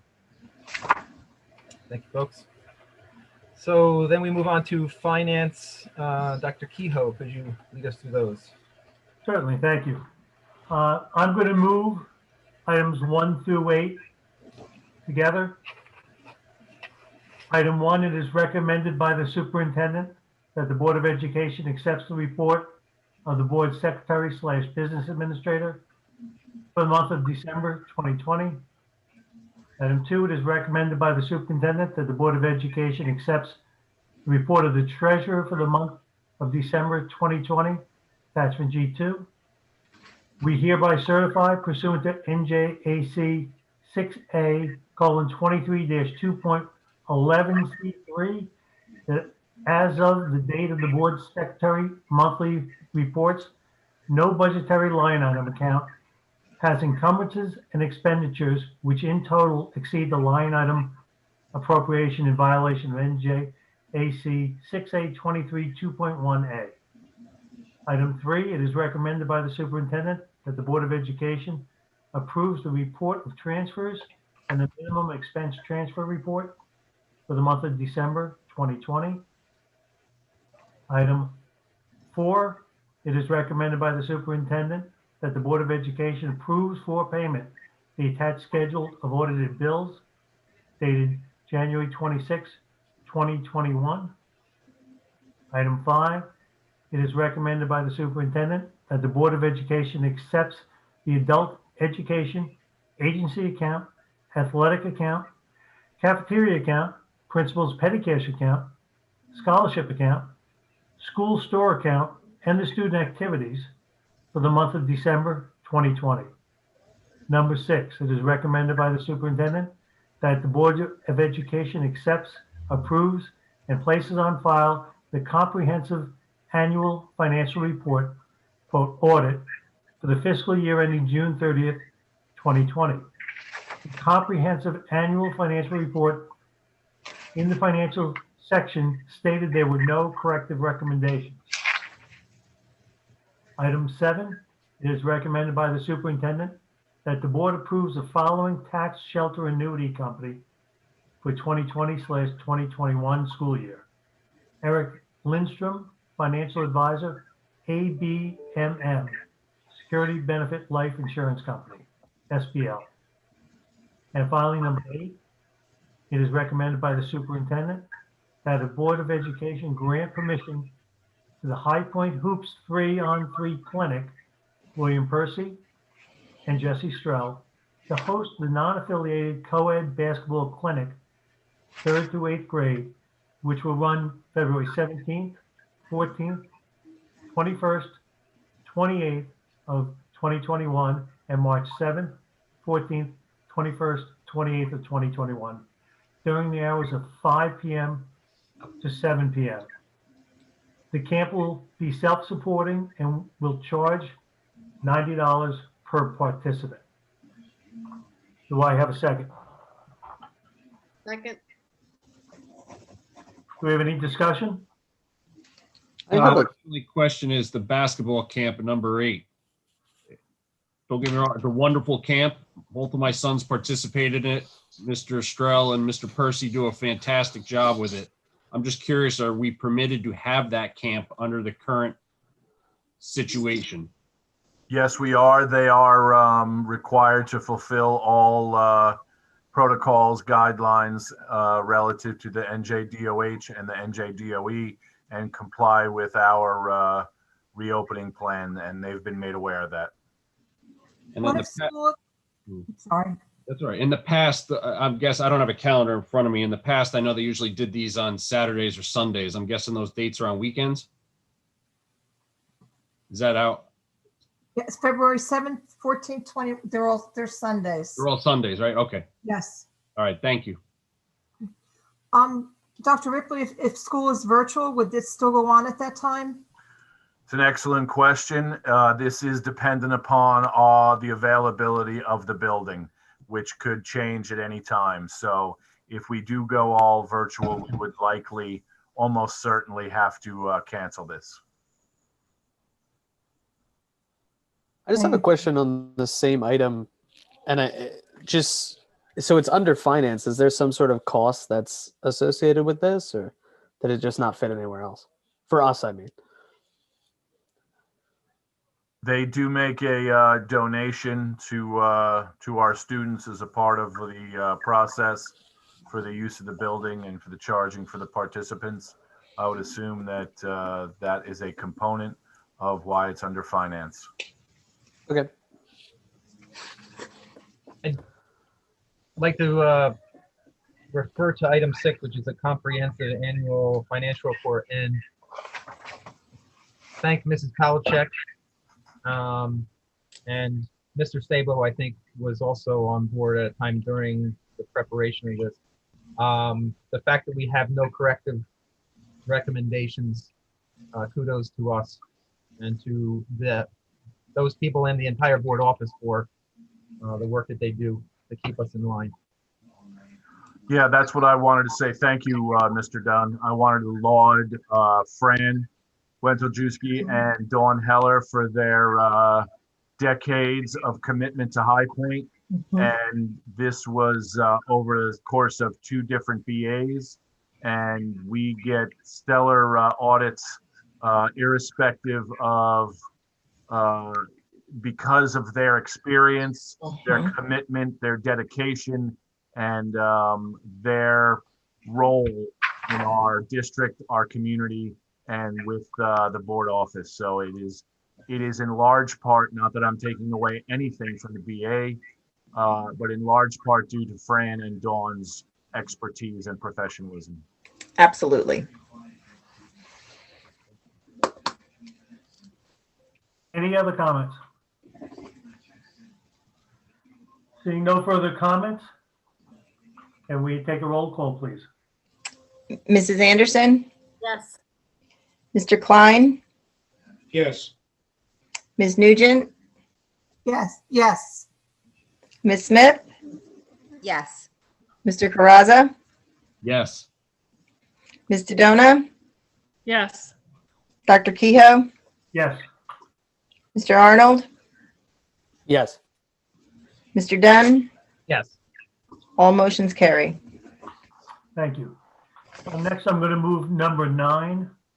Be it resolved that the Board of Education gratefully accepts the donations listed below. Unionville Fire Department Auxiliary recipient is being split between a male and female student. The amount is $300 scholarship. And also Brenda Gregory's estate, a female phys ed student athlete, will get a donation of $1,000 scholarship. And I want to mention how important that is, more than the amounts, because these people earn it. And a lot of the community contributes, not just these people, but contributed, and means a lot to the students, to the families. And we can't thank, in this case, Beamerville and the Gregory's estate. It really is a great thing. Do I have a second? Second. I should have got that before I went on my comments, but now that I have a second, anybody else have a comment? No other comment? Well, I'm going to say it because I know it. The Beamerville Auxiliary was liquidated, and in their liquidation, they poured it into our scholarship fund, and I think that is amazing and wonderful and kind and generous of them. Bill, I'm tagging off of what you said about the generosity of our community members, but that was especially notable because they looked for us, and here we were, and it's great. And they have done such amazing things for the Beamerville Fire Department over countless decades. How many years, Tina? How many years? Well, next week, I will have been a member for 50 years. My mom was a member for 70, so it's way up there. Well, maybe a century worth of auxiliary people. And I'm saddened that you're no longer an official part of the department. Maybe they'll come back, but I'm grateful to you guys for thinking of us and our students. So thank you very much. Well, we enjoyed and have enjoyed providing money for scholarships for as long as I can remember. I'd just like to recognize the estate of Brenda Gregory. Having worked with Brenda at Kittatinny and also through the swimming programs in the county, she's a swimming icon, and it's nice to see her name still kept alive going forward with that. Yep. Any other comments? Seeing no other comments, roll call, please. Ms. Tadona, Yes. Ms. Smith, Yes. Mr. Caraza, Yes. Ms. Nugent, Yes. Mr. Klein, Yes. Mrs. Anderson, Yes. Dr. Kehoe, Yes. Mr. Arnold, Yes. Mr. Dunn, Yes. motion carried. Thank you. And I'm going to move number 10. It is recommended by the superintendent that the Board of Education approves and authorizes the execution of the following tuition contracts between High Point Regional High School spending and the following districts and related information. In this case, there's only one with the Windsor School, January 19, 2021 through June 30th, 2021 at a fee of $41,000. Do I have a second? Second. Any discussion? Seeing no discussion, roll call, please. Dr. Kehoe, Yes. Mrs. Anderson, Yes. Mr. Caraza, Yes. Mr. Klein, Yes. Ms. Nugent, Yes. Ms. Smith, Yes. Ms. Sedona, Yes. Mr. Arnold, Yes. Mr. Dunn, Yes. motion carried. Dr. Kehoe, I don't know if you're aware, there's an item 13. It was added in the addendum for finance. I'm sorry. Item There 11. were a couple of versions of the addendum. I think the most recent one was today. Okay. Bear with me 1 minute. You want me to read it? Okay, thank you, Debbie. I appreciate it. And number 11, be it resolved that the High Point Regional High School Board of Education accept the Securing Our Children's Future Bond Act School Security Grant from the New Jersey Department of Education, which provides funding for compliance with Alyssa's law and proposed other school security projects in the amount of $57,350. Do I have a second? Second. Any discussion? That's a nice sized grant. I'm assuming somebody spent a lot of time in our district writing the proposal to get the money. I don't believe, yeah, they did. I don't know to what extent it is a competitive grant, but there was a lot of work that has gone into the completion of the grant. That would have included Dan Yardley, Jim Rice, and Tina, and likely Seamus as well. So yes, they did participate in that. It's a big deal. I just think it's important to recognize the fact that that's not money that automatically shows up at our doorstep. You have to do some extra legwork and sit down and get that done in order to qualify for that. So I appreciate that. Thank you. Any other comments? No other comments? Roll call, please. Ms. Smith, Yes. Ms. Sedona, Yes. Mrs. Anderson, Yes. Mr. Klein, Yes. Dr. Kehoe, Yes. Mr. Caraza, Yes. Ms. Nugent, Yes. Mr. Arnold, Yes. Mr. Dunn, Yes. motion carried. Moving on to transportation, Mr. Caraza.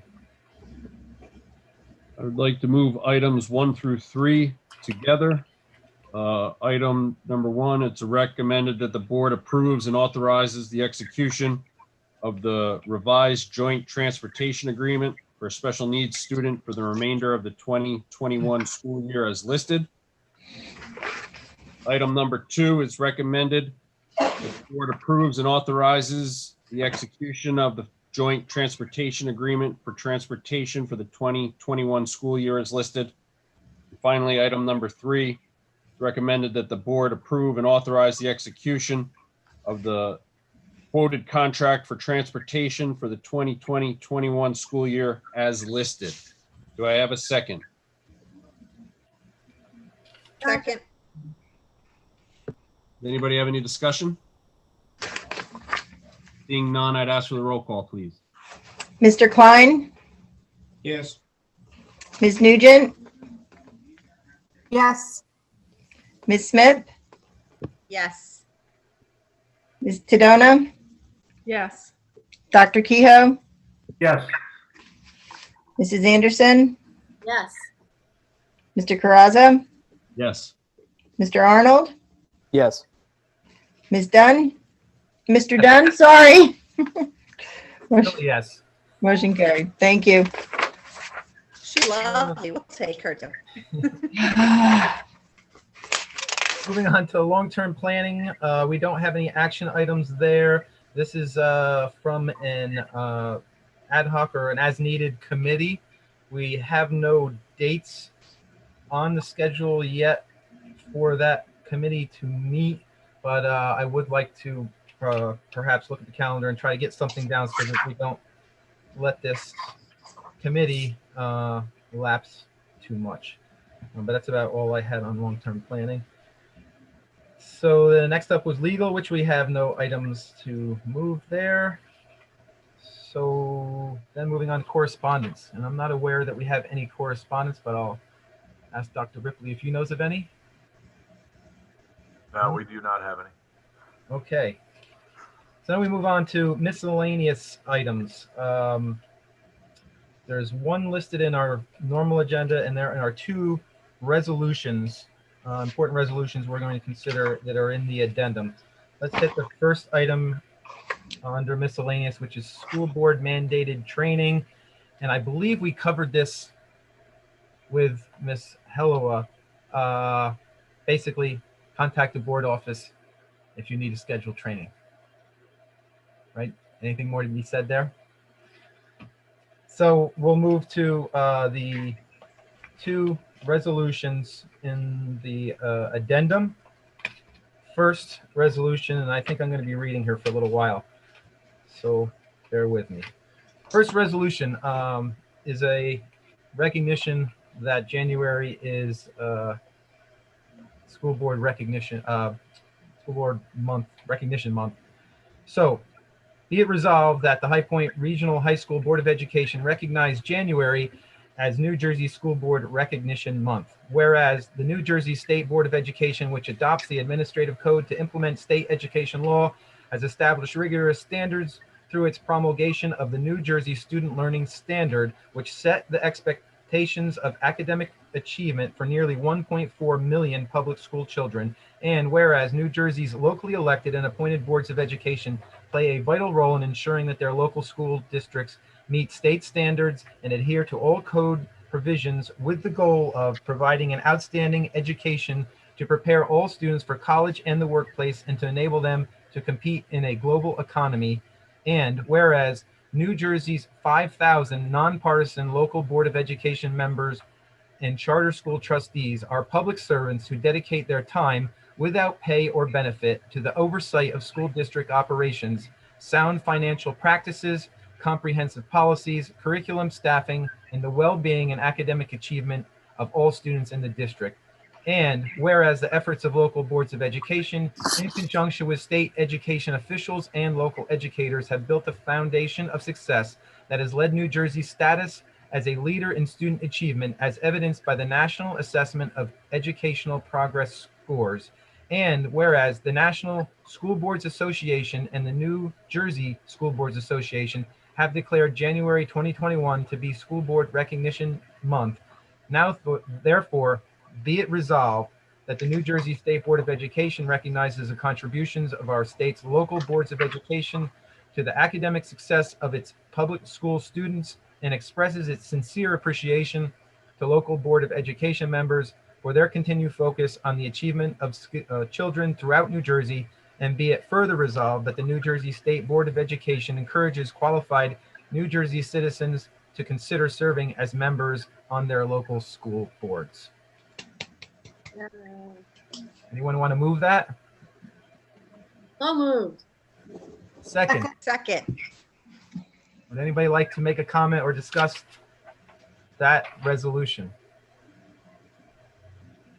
It seems funny that we're saying nice things about ourselves, but Well, it's a great opportunity to serve the community.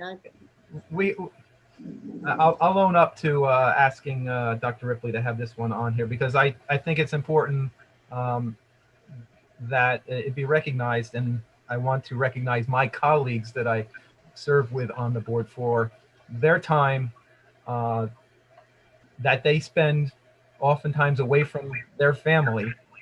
Again, as it was mentioned, for no remuneration. And I think it's worth at least reading that resolution and accepting it. Thanks, As self-serving as it may sound. But I like the way you explained it too, that you're thanking the rest of us, and I'm thanking the rest of us, and it's nice. It's nice. And thanking those at other board districts and understanding that it is it's not that easy, and it's an important role that I think, and people, it's an eye-opening opportunity for sure. Yes. Any other comments? If not, I guess we need a roll call on that. Yes. Here you go. Mrs. Anderson, Yes. Mr. Klein, Yes. Ms. Nugent, Yes. Mr. Caraza, Yes. Ms. Smith, Yes. Ms. Tadona, Yes. Dr. Kehoe, Yes. Mr. Arnold, Yes. Mr. Dunn, Yes. motion carried. Okay. So moving on to Resolution 2. I will also read in its entirety because of its importance. Whereas the annual election for the High Point Regional High School Board of Education, known as the Board, has been conducted in November simultaneously with the general election since 2012, and whereas the governing bodies of the municipalities of Branchville, Lafayette, Sussex, and Wantage each passed resolutions seeking to move the board's election from November 2021 to April 2021, and whereas, although the board did not receive formal notice from Frankfort Township of their action, it is believed that the Frankfort Township Committee adopted a resolution at its budget meeting of January 22nd, 2021, seeking to move the board's election from November 2021 to April 2021. And whereas, as a result of the combined resolutions passed by the municipalities constituting the High Point Regional High School District, known as District, the board's annual school election for 2021 will take place on the third Tuesday of April 2021 unless action is taken by the board. And whereas the effect of moving the board's election from November to April will be to increase costs associated with holding the election, which costs will ultimately be borne by the taxpayers.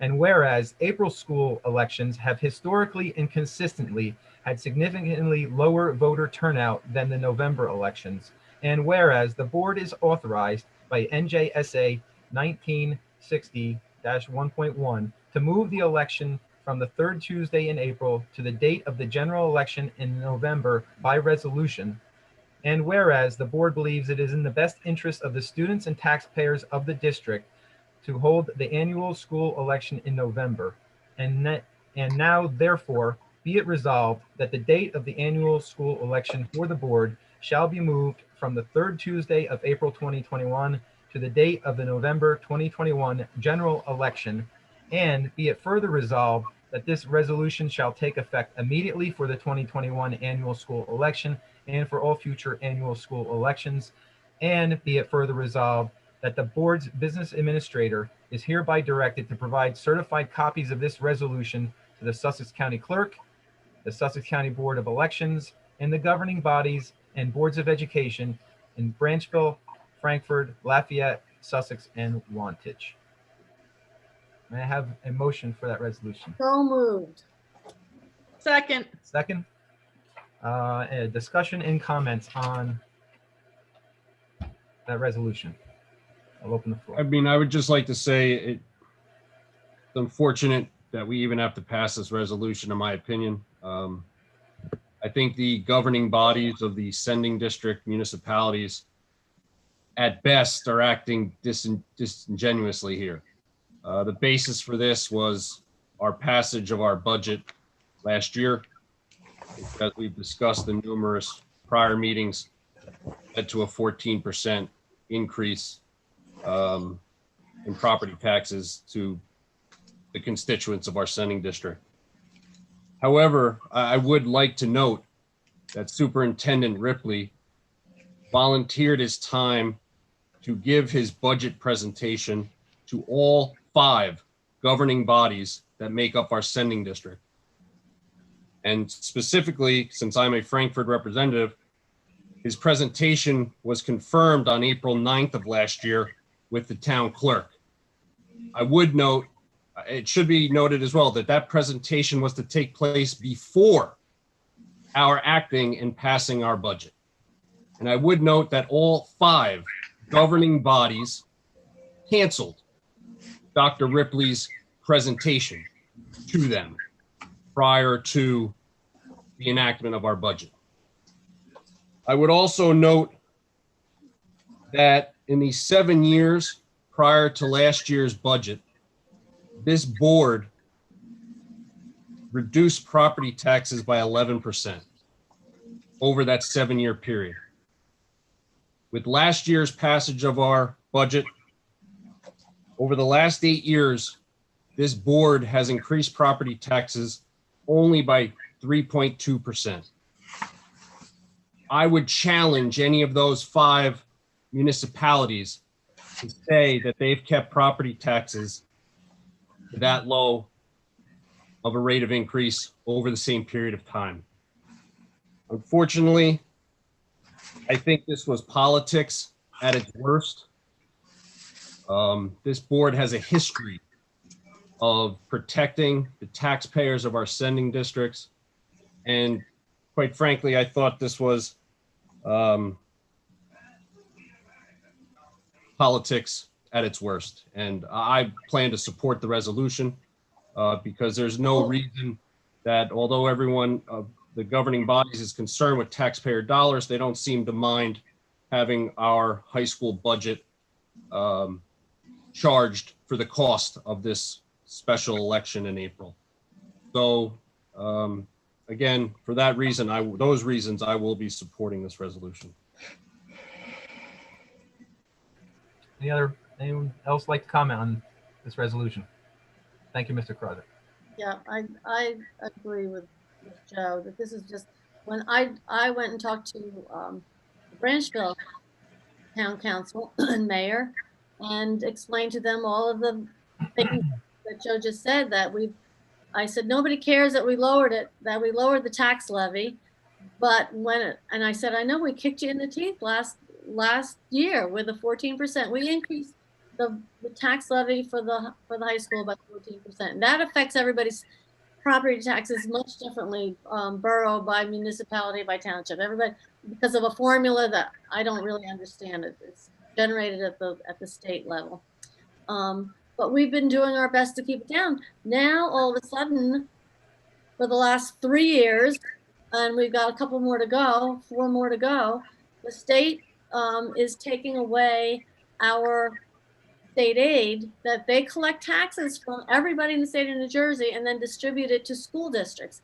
They have been taking money away from us for the last 3 and will continue to take it away over the course of 7 years to the tune of perhaps $5 million total. And I don't know where we get that kind of money to run our school. So it's coming out of the taxpayers' pocket one way or another. And I admonish my town council meeting, we got to go to Trenton. This is hurting everybody. It's going to hurt your school district. It's going to hurt your property values. You have to go to Trenton. It's not high school that's out of control. We have been a very fiscally responsible Board of Education district. Our administration runs things fiscally responsible. As Joe said, we are doing a great job, but with the circumstances that are out of our control, we took advantage of the fact that we had 14% of an increase to use with the tax levy, and so we took it, and we can never do it again. That's the thing. These people want to stop us by moving the election to April, but it won't matter. We can't get that money again. We took all the money out of the bank. It's empty, so we can't do that again. Don't worry about it. Let us have our elections and our budget in November, because it will keep more money in our budget rather than having to pay for it. Okay, I'll stop. And I just want to add too, that when we took that 14%, it was not to fluff up and do something crazy extra in the school. It's to keep the school and maintain some of the programs that we have. And there's still going to have to probably be some cut over the next couple of years. But also we're looking at significant issues with a 50-year-old building. And that money was really taken because part of saving the community money in the past couple of years had depleted the capital reserves. And so just people need to understand that there was a lot of thought put into the budget, a lot of thought put into whether or not we should take this banked cap. And it's really for planning for the future to help the maintenance of the 50-year-old building. too. So it wasn't just for frivolous things. So I'm going to add to this. I was not part of that vote initially and wasn't really educated into that until I became a board member. And I'm beginning to see both sides of the story here. I want to go on record saying that I don't agree with the infighting, and it doesn't look good from the outside to push back against all the townships. I mean, they're the taxpayers speaking. But again, when I look at what the budget was passed for, I see legitimate arguments. But then I also go back to when we had our ethics class in the beginning of this evening, and the basis of everything is what's best for the kids. And I think we're losing sight of that.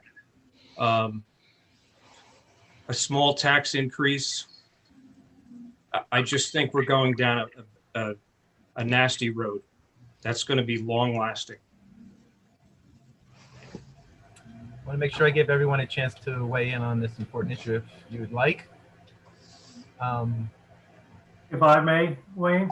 Yes, certainly, Dr. Keel. I'm sorry I don't have the information in front of me, but I think Mr. Carrazza was very accurate in saying that how low our overall increase was. I believe over the cumulative 4 years that I've been on the board, the increase averages about 1% and one of the lowest school districts in the county, if not elsewhere. That's including last year's increase. Over the 4 years, we're still averaging about 1% lower than any other school. And it basically covered 3 issues. And we explained this at the time. It was a huge deficit in funding that we got from the state, had to be made up. What, are we going to close the school because the state cut the aid? It had to be coming from somewhere. It wasn't our choice. The other was major capital improvements, as somebody else mentioned too, that needed to be done. And the third one was a very modest increase for the teachers union. They took a very modest increase, especially when compared around the county and around the state. And those 3 components made up what we had to do just to get the budget to be able to fund. And even with all that, we still, if I'm not mistaken, Dr. Ripley, still lost 1 or 2 positions in that budget. I believe 1 or 2 positions were eliminated in addition to that budget. Yep. So there was no expansion of the school. It was trying to maintain a school for the children of the community. And nobody else could have done anything better. Dr. Kehoe.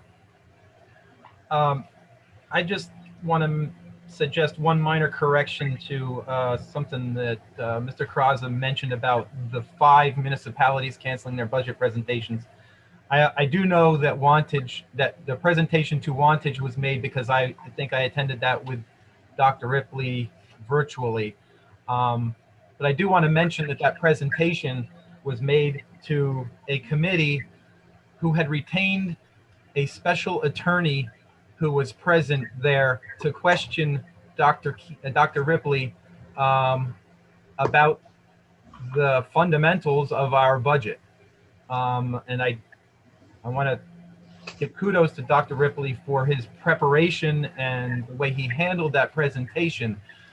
But it was very clear in my mind, due to the basically hostile nature of that presentation, how it was received, the direction that this was going to go. I'm very hopeful that we can this year proceed with presentations to all 5 of our sending districts and have them received and questioned. I have every belief that our work should be questioned, both at our own board meetings and if we make presentations to any of the town councils or committees. But the purpose of that is to gain mutual understanding about why our decisions are made and the reasons for what what we're presenting in public. So I hope that I have the board support behind that. But my intention is to help us move towards presentations to all 5 of our municipalities in the coming year. And Mr. Dunn, just to correct myself even further, I would indicate, just to be clear, that Dr. Ripley did give a presentation to the Frankfurt Town Committee, but that occurred after the passage of the budget. So he did, and it was well received by the members of the town council. My point was prior to the enactment of the budget. I think he met with Wantage after the budget too, but I could be wrong on that. I know for certain, because Ms. Tadona and I participated as well, that a presentation was made to the Frankfurt Town Committee after the passage of the budget. I stand corrected on what your statements were then. One final comment, maybe a question to Dr. Ripley to clean this up, or to make clear to the public.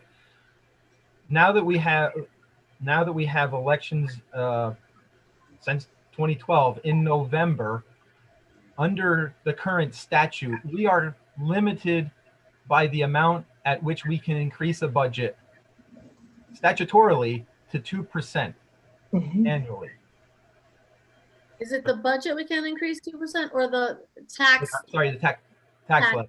Yes, I think that's an important distinction, Ms. Anderson. Thank you. And I just want to qualify to just for the purpose of informational purposes, that over the past 8 years, we have actually reduced our operating budget by more than $1 million. But yes, we can never exceed the 2% again on the tax levy. But I also want to be clear that that statutory limit does not exist if we were to move our elections to April. Effectively, we could propose a budget with a much larger increase. Granted, the likelihood of its passage, if it were to go out to vote, I won't opine on that, but through reconciliation methods, it's still very possible that we could achieve a greater tax levy increase moving elections to April than retaining them in November. I believe that's accurate, yes. I also believe that's accurate, Mr. Dunn. If there are no more comments, it was one of the most commented upon items we've had. We'll move to a roll call. Dr. Kehoe? Because I believe it's not right for vote, and I'm not sure we've adequately fleshed out the alternatives, I'm going to vote no. Ms. Tadona? Yes. Ms. Smith? Yes. Mr. Caraza? Yes. Ms. Nugent? Yes. Mr. Klein? Because I don't want to see additional taxpayer money be spent on this. Yes. Mrs. Anderson? Yes. Mr. Arnold? Yes. Mr. Dunn? Yes. Motion carries.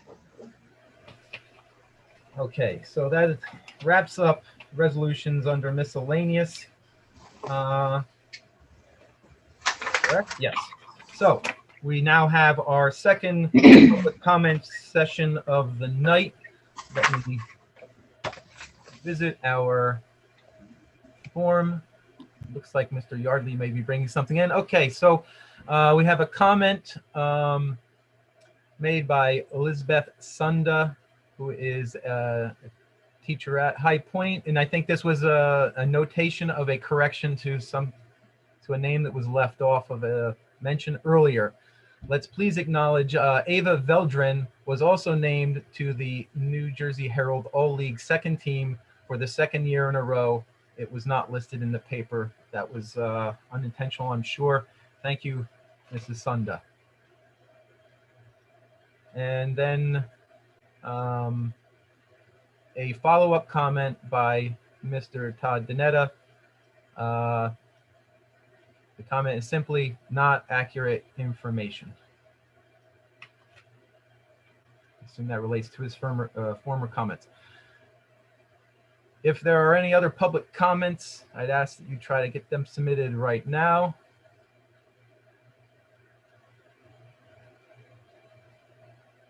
Mr. Yardley, if you could indicate in that form that there's nothing left. Okay. That being the case, we will close the second public comment session and move on to non-committee board member reports or comments. Anyone? I just have one thing. I would like to join Mr. Campbell in congratulating our history teacher, Corey Loyola, for being named the New Jersey Daughters of the American Revolution History Teacher of the Year. As a self-proclaimed history nerd, I love history. My favorite teacher in high school was a history teacher. And having, through my son, experienced Miss Loyola, she is a tremendous teacher who brings out the best in her students, who pushes her students and really drives home in my opinion, especially nowadays, a very important subject matter.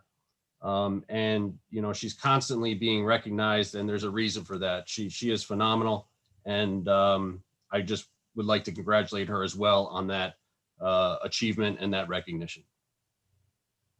Can I jump back in on that too, Joe? Because I agree with you. She is a treasure for this district and for our students. She was also, I guess, Dr. Ripley, you sent us something from, she had a lesson plan that was printed on the PBS website.